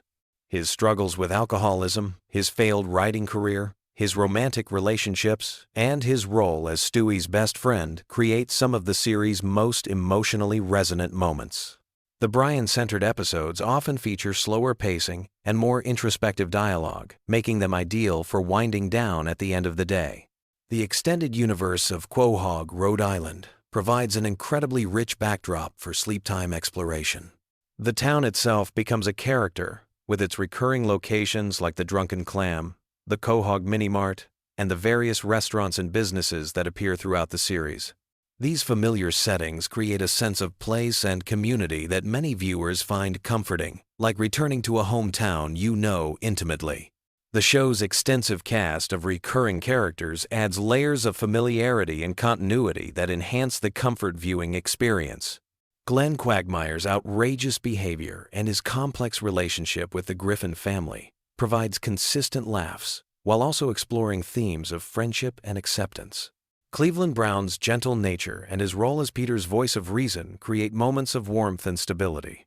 Joe Swanson's determination and positive attitude in the face of his disability provide inspiring undertones that balance the show's more irreverent moments. Characters like Mayor Adam West, with his eccentric personality and bizarre mayoral decisions, add a surreal quality that perfectly matches the drowsy state many viewers experience while falling asleep. The various shopkeepers, neighbors, and authority figures who populate Quahog create a lived-in world that feels consistent and reliable, even when the specific storylines venture into complete absurdity. One of Family Guy's greatest strengths for sleep viewing lies in its incredible database of pop culture references and parodies. The show's writers demonstrate an encyclopedic knowledge of movies, television, music, and historical events, creating layers of meaning that reward both casual viewing and deep analysis. These references serve as mental comfort food, triggering positive associations with beloved entertainment from across the decades. The Star Wars parody episodes represent some of the series' most ambitious storytelling, reimagining the classic space opera with Family Guy characters in ways that honor both properties. These special episodes often feature extended sequences with minimal dialogue, beautiful animation, and familiar musical cues that create an almost meditative viewing experience. The show's musical numbers deserve special recognition for their sleep-inducing qualities. From Stewie and Brian's elaborate song and dance routines to Peter's impromptu musical outbursts, these sequences often slow down the show's typically frenetic pace and create moments of genuine artistry. The musical episodes, in particular, offer extended periods of melody and rhythm that can be incredibly soothing for bedtime viewing. Family Guy's approach to continuity creates a unique viewing experience that rewards long-term fans while remaining accessible to casual viewers. The show references its own history constantly, with characters acknowledging previous episodes, recurring gags that span multiple seasons, and character development that unfolds gradually over hundreds of episodes. This creates a sense of narrative investment that makes viewers feel like part of an ongoing story, even when individual episodes are completely self-contained. The death and resurrection of Brian Griffin represents one of the show's most emotionally impactful storylines, demonstrating the writer's ability to generate genuine emotion even within their typically irreverent framework. The audience's passionate response to Brian's temporary death revealed how deeply viewers had connected with these characters, creating a shared cultural moment that enhanced the show's comfort viewing appeal. The time travel episodes featuring Stewie and Brian exploring different historical periods and alternate realities add science fiction elements that expand the show's universe in fascinating directions. These episodes often feature more sophisticated storytelling techniques and explore philosophical concepts about causality, free will, and the nature of reality, providing intellectual stimulation that can be both engaging and relaxing. Family Guy's holiday episodes deserve special mention for their comfort viewing qualities. The Christmas episodes, in particular, often feature more sentimental storylines, beautiful animation, and themes of family, forgiveness, and redemption that create perfect nighttime viewing experiences. These episodes typically balance the show's signature humor with genuine emotional moments that leave viewers feeling warm and satisfied. The show's exploration of religion, politics, and social issues often provides thought-provoking content that can stimulate interesting mental discussions as viewers drift off to sleep. While Family Guy never shies away from controversial topics, it typically approaches them with enough humor and absurdity to avoid being genuinely upsetting, making these episodes suitable for relaxation while still engaging with important themes. The animation style itself contributes significantly to the show's sleep-friendly qualities. The bright colors, simple character designs, and fluid movement create a visually pleasing experience that's easy on the eyes during nighttime viewing. The show's visual gags often work on multiple levels, providing immediate laughs while also rewarding careful observation with hidden details and background jokes. Family Guy's voice acting deserves recognition for creating characters that feel like old friends to longtime viewers. Seth MacFarlane's performance as Peter, Brian, and Stewie demonstrates incredible range and consistency, while the supporting voice cast brings depth and personality to even minor characters. This vocal familiarity creates an audio comfort zone that many viewers find deeply relaxing. The show's writing style blends rapid-fire jokes with slower, more contemplative moments, creating a rhythm that matches the natural ebb and flow of consciousness as people fall asleep. The cutaway gags provide natural segues between different energy levels, while the main storylines maintain enough coherence to follow without requiring intense concentration. Family Guy's cultural impact extends far beyond television, with its characters, quotes, and references becoming part of the broader cultural lexicon. This cultural penetration means that viewers often encounter Family Guy references in their daily lives, reinforcing their connection to the show and enhancing its comfort viewing appeal. The show's longevity itself contributes to its effectiveness as comfort viewing. With over 20 seasons and hundreds of episodes, Family Guy offers an almost inexhaustible supply of content for bedtime viewing. This extensive catalog means that viewers can experience the comfort of familiarity while still discovering new details and jokes they may have missed in previous viewings. The international versions and translations of Family Guy add another layer to its global appeal, with different cultures finding their own ways to connect with the Griffin family's adventures.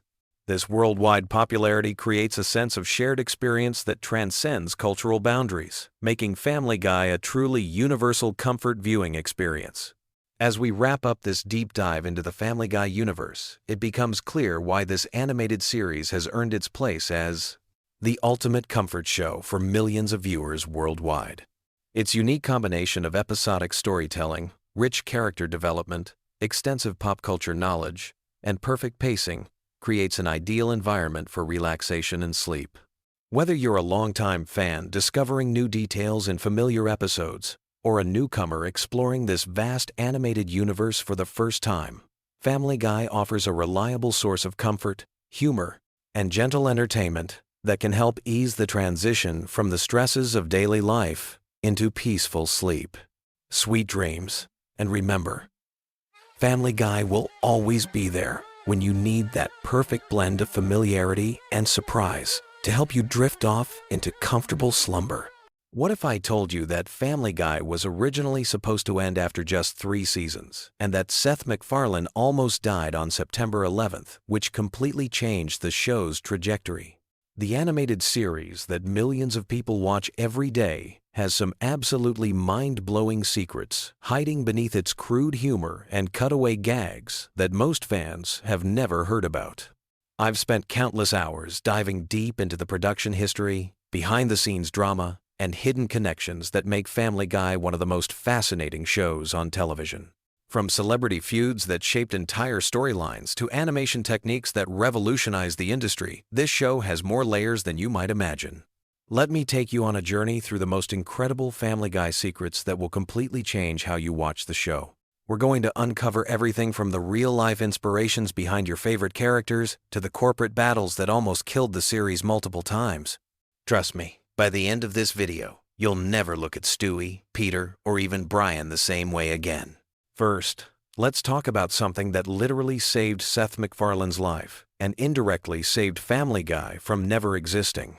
On September 11th, 2001, MacFarlane was supposed to be on American Airlines Flight 11, the first plane that hit the World Trade Center. He had a ticket and was scheduled to fly from Boston to Los Angeles that morning. The only reason he survived was because his travel agent gave him the wrong departure time, telling him the flight left at 8:15 when it actually left at 7:45. MacFarlane overslept, arrived at the airport, and discovered he had missed his flight by just 10 minutes. He was initially frustrated about missing the flight and having to reschedule his meetings in Los Angeles. It wasn't until he was sitting in the airport waiting area that he saw the news reports and realized the plane he was supposed to be on had crashed into the North Tower. This near-death experience profoundly impacted MacFarlane's approach to Family Guy. The show's later seasons began incorporating more political commentary and social satire, partly because MacFarlane felt he had been given a second chance to use his platform meaningfully. The controversial episodes that tackle everything from religion to politics can be traced back to this life-changing moment when MacFarlane realized how fragile life really is. But that's just the beginning of Family Guy's incredible origin story. The show itself was born from MacFarlane's college thesis film at the Rhode Island School of Design. He created a 9-minute animated short called The Life of Larry, featuring a character named Larry Cummings, who was essentially a prototype for Peter Griffin. The animation was crude, the jokes were simpler, but the DNA of Family Guy was already there. What's absolutely fascinating is that MacFarlane submitted this college project to the animation studio Hanna-Barbera, and they were so impressed they hired him immediately. He was just 22 years old and suddenly found himself working on shows like Johnny Bravo and Cow and Chicken. But MacFarlane had bigger dreams for his Larry character. He spent 2 years developing and refining the concept, eventually creating another short film called Larry and Steve, which featured the first appearance of a Brian-like dog character. This short caught the attention of Fox executives who were desperately looking for animated content to compete with The Simpsons. The network gave MacFarlane an unprecedented deal, making him the youngest executive producer in television history at age 24. The character inspirations go much deeper than most people realize. Peter Griffin wasn't just a random creation. He was actually based on a security guard that MacFarlane knew during his time working at Hanna-Barbera. This security guard had the same loud, obnoxious personality and even shared some of Peter's physical characteristics. MacFarlane has said in interviews that he would observe this guard's behavior and mannerisms, essentially using him as a real-life reference for what would become one of television's most iconic characters. Stewie Griffin's character has an even more complex origin story. Initially, MacFarlane envisioned Stewie as a completely different type of character. In the original concept, Stewie was going to be much more obviously evil and would have actually succeeded in some of his schemes to kill Lois. The character was inspired by the child villain from a 1970 seconds British film, but MacFarlane realized that having a baby actually commit murder would make the show too dark for network television. The decision to make Stewie more ambiguously evil and eventually more sympathetic was one of the best creative choices the show ever made. It allowed the character to evolve over multiple seasons, becoming less focused on matricide and more focused on time travel, world domination, and his complex relationship with Brian. This evolution wasn't planned from the beginning, but happened organically as the writers discovered what worked best for the character. Speaking of Brian, his character represents something unprecedented in animated television. While other shows had featured talking animals, Brian was the first cartoon dog to be treated as a complete intellectual equal to the human characters. MacFarlane made a conscious decision to never explain how Brian learned to talk or why he's so intelligent compared to other dogs in the show's universe. This creative choice was actually controversial within the animation industry because it broke the traditional rules of cartoon logic. Most animated shows establish clear parameters for their fantastical elements, but Family Guy deliberately leaves Brian's abilities unexplained. This ambiguity allows the character to function as both comic relief and serious, dramatic foil, depending on what the story requires. The show's distinctive cutaway gag structure wasn't part of the original concept either. In the early episodes, Family Guy followed a more traditional sitcom structure with linear storytelling. The famous random cutaways that interrupt the main plot were actually added later when MacFarlane realized they could use these moments to explore more surreal and experimental types of humor. These cutaways became the show's signature element, but they also created massive production challenges. Each cutaway requires additional character designs, backgrounds, and sometimes entirely different animation styles. A single episode might feature dozens of different mini-scenes that have nothing to do with the main plot, essentially making every Family Guy episode like 3 or 4 different shows combined into one. The voice acting process reveals another fascinating layer of the show's complexity. Seth MacFarlane voices 4 of the main characters: Peter, Brian, Stewie, and Glenn Quagmire. What most people don't realize is that he records all of these voices in different sessions to maintain consistency. He can't switch between the voices quickly enough during regular recording sessions, so each character's dialogue is recorded separately and then edited together.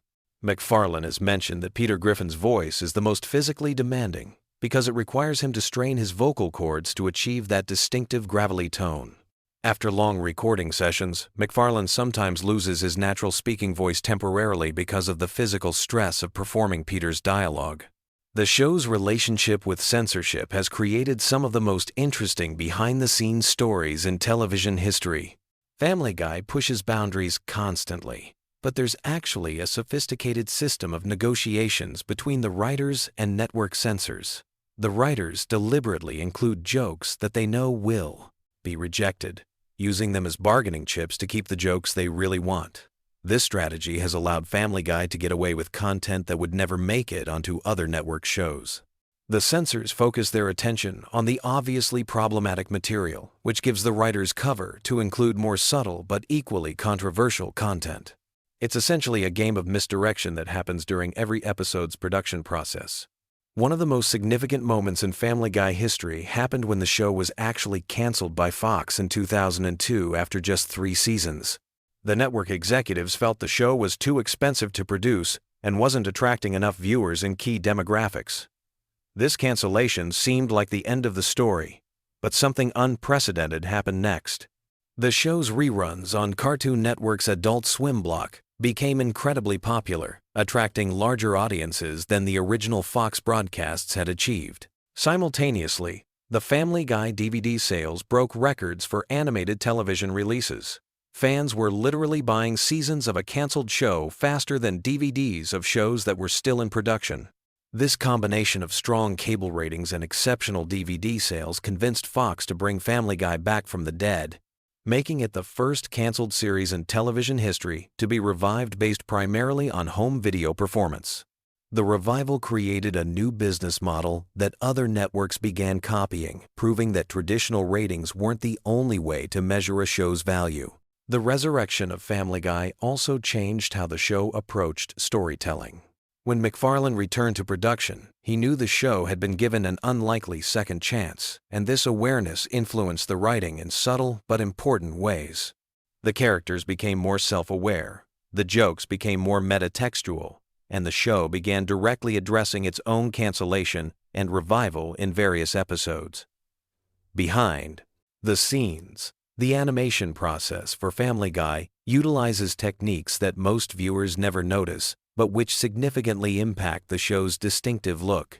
Unlike many other animated series that use traditional cell animation or simple digital techniques, Family Guy employs a hybrid approach that combines hand-drawn character animation with digitally created backgrounds and effects. This hybrid technique allows the animators to create more dynamic camera movements and complex visual gags than would be possible with purely traditional methods. The show's famous chicken fights, elaborate musical numbers, and surreal cutaway sequences all rely on this sophisticated blend of old and new animation technologies.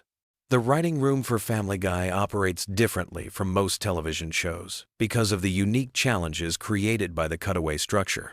The writers have to create 2 different types of content for every episode: the main storyline that follows traditional narrative rules, and the cutaway material that can be completely disconnected from reality. This dual writing process means that Family Guy episodes are actually much more complex to construct than they appear on screen. The writers have to ensure that the cutaways don't disrupt the pacing of the main story, while also making sure that each mini-scene within the cutaways has its own complete comedic arc. It's like writing a regular television episode while simultaneously writing dozens of very short comedy sketches. The show's impact on popular culture extends far beyond just entertainment. Family Guy has influenced internet meme culture more than almost any other television show, with countless jokes, phrases, and visual gags becoming viral content across social media platforms. The Surfin' Bird episode alone generated thousands of remixes, parodies, and tribute videos from fans around the world. This cultural influence wasn't accidental but resulted from MacFarlane's deliberate decision to make the show's humor as quotable and shareable as possible. The cutaway structure naturally creates bite-sized pieces of content that work perfectly for online sharing, essentially making every episode a collection of potential viral moments. The business side of Family Guy reveals how successful the show has become beyond just television ratings.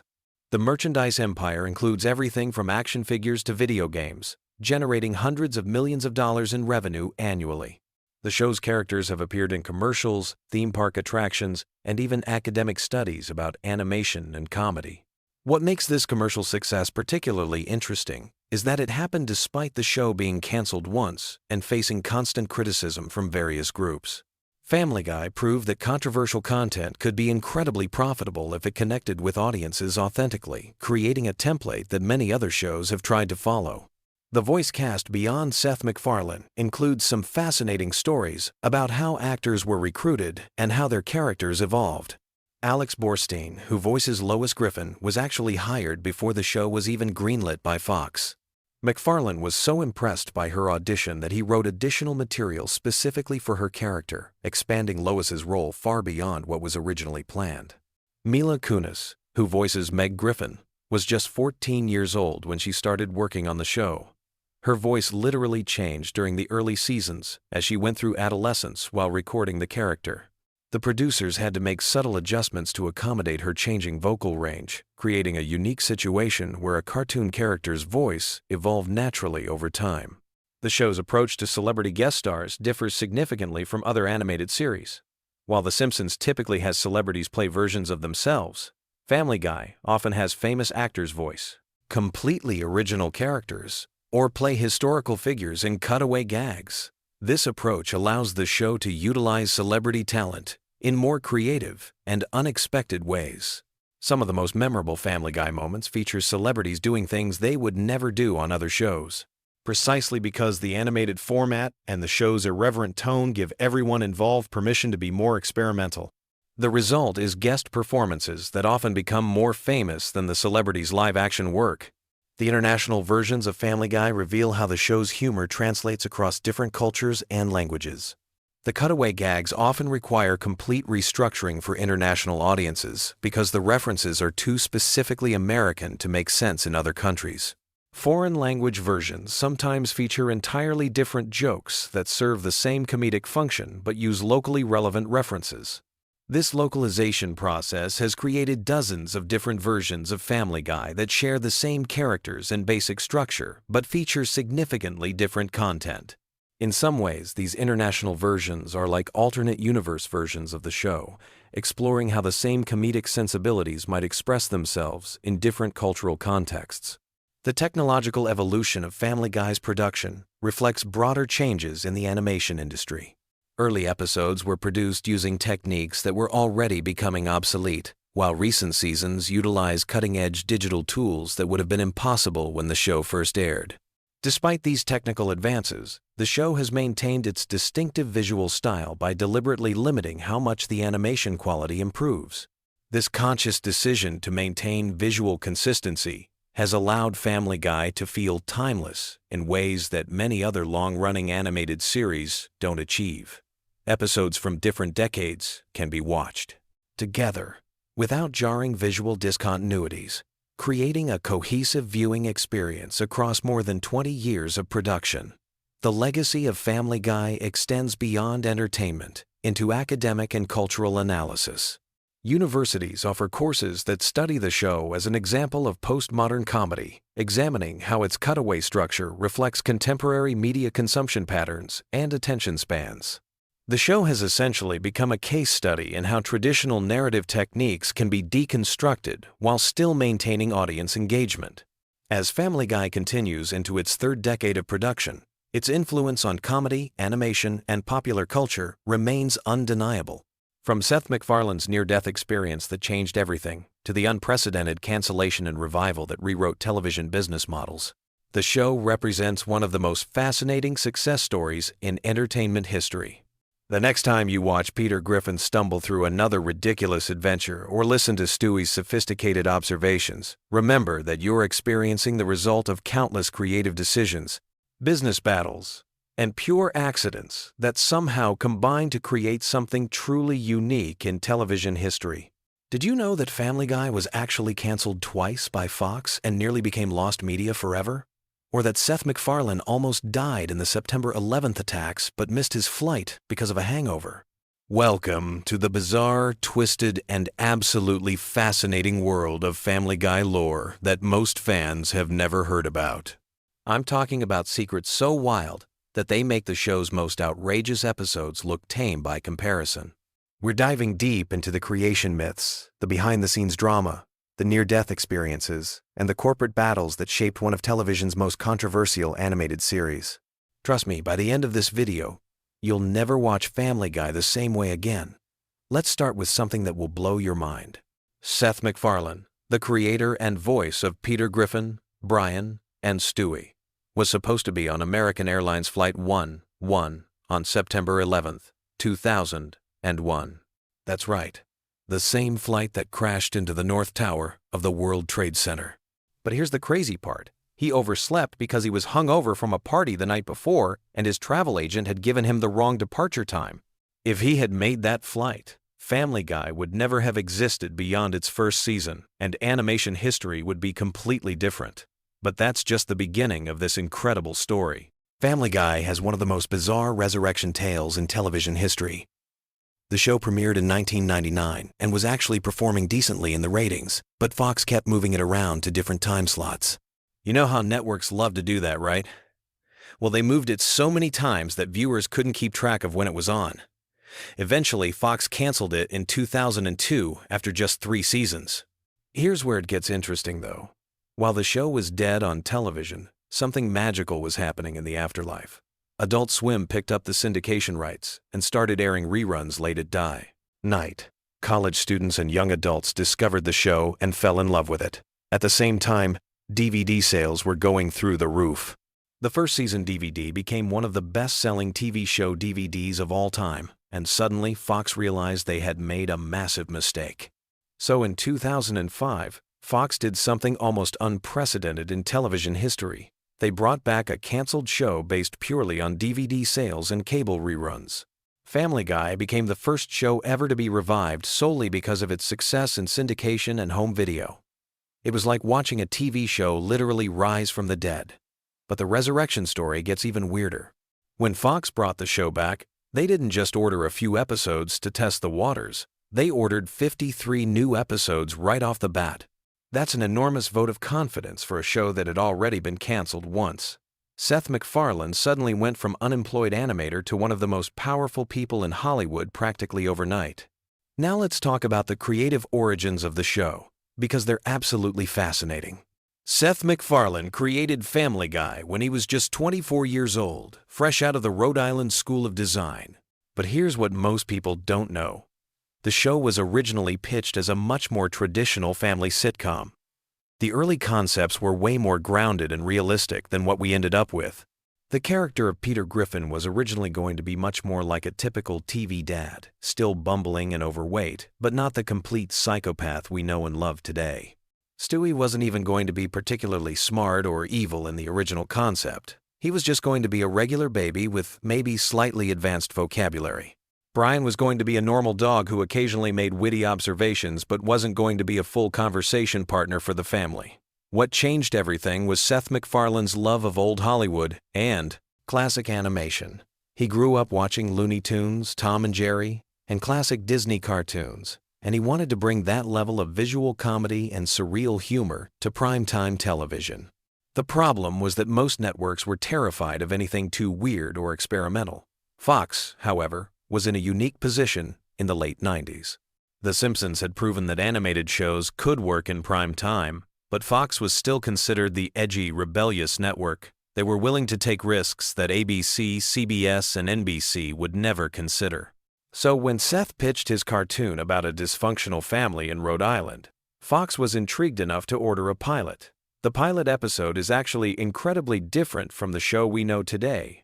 The animation style was cruder, the jokes were more straightforward, and the characters hadn't yet developed their extreme personalities.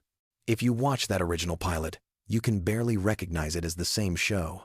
It's like looking at baby photos of a celebrity. You can kind of see the resemblance, but it's clearly a work in progress. One of the most fascinating aspects of Family Guy's development is how the characters evolved over time. Take Stewie, for example. In the early seasons, he was genuinely trying to kill Lois and take over the world. His evil schemes were the driving force behind many episodes. But as the show went on, the writers realized that Stewie was funnier when he was dealing with more relatable problems, like sexuality, relationships, and growing up. This evolution wasn't accidental. It reflected Seth MacFarlane's own growth as a writer and person. When he created Stewie, MacFarlane was a young, single guy who thought evil baby plots were hilarious. But as he got older and more experienced, he realized that character-driven comedy was more sustainable than pure shock value. The same thing happened with Brian. Originally, he was just the voice of reason in the Griffin household, the one sane character who could comment on everyone else's craziness. But over time, the writers started exploring Brian's flaws and insecurities, turning him into one of the most complex characters on television. His pretentiousness, his failed writing career, his drinking problem, all of these traits developed organically as the show matured. Speaking of character development, Let's talk about some of the inspiration behind the Griffin family. Peter Griffin was actually based on a security guard that Seth MacFarlane worked with during a summer job. The guy was loud, obnoxious, and completely inappropriate, but somehow lovable at the same time. MacFarlane found himself fascinated by how someone could be so offensive yet still maintain friendships and a family. Lois was inspired by MacFarlane's own mother, but also by the classic TV mom archetype. The twist was making her come from a wealthy family, which allowed the writers to explore themes of class and privilege. It also gave them an excuse to put the Griffins in situations they normally couldn't afford, like fancy parties and expensive vacations. The supporting characters have equally interesting origins. Glenn Quagmire was originally supposed to be a minor character who appeared in maybe 1 or 2 episodes, but Seth MacFarlane's voice performance was so distinctive and memorable that the writers kept bringing him back. The giggity giggity catchphrase wasn't even scripted. MacFarlane improvised it during recording, and everyone thought it was so funny that they made it Quagmire's signature sound. Cleveland Brown started as a simple background character, but MacFarlane realized that having a calm, reasonable neighbor made Peter's craziness even funnier by contrast. The character became so popular that he eventually got his own spin-off show, though that's a whole other story of corporate politics and creative struggles. One of the most controversial aspects of Family Guy is its use of cutaway gags, those random flashbacks that have nothing to do with the main plot. Some critics hate them, calling them lazy writing and cheap laughs. But here's the thing. Those cutaways were actually inspired by some of the most sophisticated comedy ever created. Seth MacFarlane grew up watching Monty Python's Flying Circus, and he was fascinated by how the Pythons would interrupt their sketches with completely random animations and non-sequiturs. He also loved the Marx Brothers movies, where the plot would screech to a halt for a musical number or a bizarre comedy bit that had nothing to do with anything else. The cutaway gags serve a specific purpose in Family Guy's comedy structure. They allow the writers to do jokes that would be impossible within the constraints of a normal sitcom plot. Want to make fun of a celebrity or reference an obscure movie? Just have Peter say, "This reminds me of the time I," and cut to whatever crazy scenario you can imagine. But here's something most fans don't realize. Many of those cutaways are actually incredibly expensive to produce. Each one requires new character designs, new backgrounds, new voice acting, and sometimes even new music. A single 30-second cutaway can cost more to animate than an entire scene of regular dialogue. Fox executives were initially horrified by how much money the show was spending on these seemingly throwaway jokes. The financial aspect of Family Guy is actually one of the most interesting parts of its story. When the show first premiered, animation was still considered a niche market for adults. The Simpsons was successful, but it was seen as a unique exception rather than proof that there was a broader market for animated comedy. Family Guy's success helped prove that there was actually a huge appetite for adult animated shows.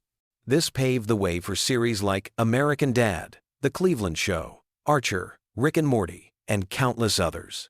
Without Family Guy's commercial success, the entire landscape of adult animation might look completely different today. The merchandising aspect is equally fascinating. Family Guy products generate hundreds of millions of dollars in revenue every year. T-shirts, toys, video games, Christmas ornaments, you name it, and there's probably a Family Guy version of it.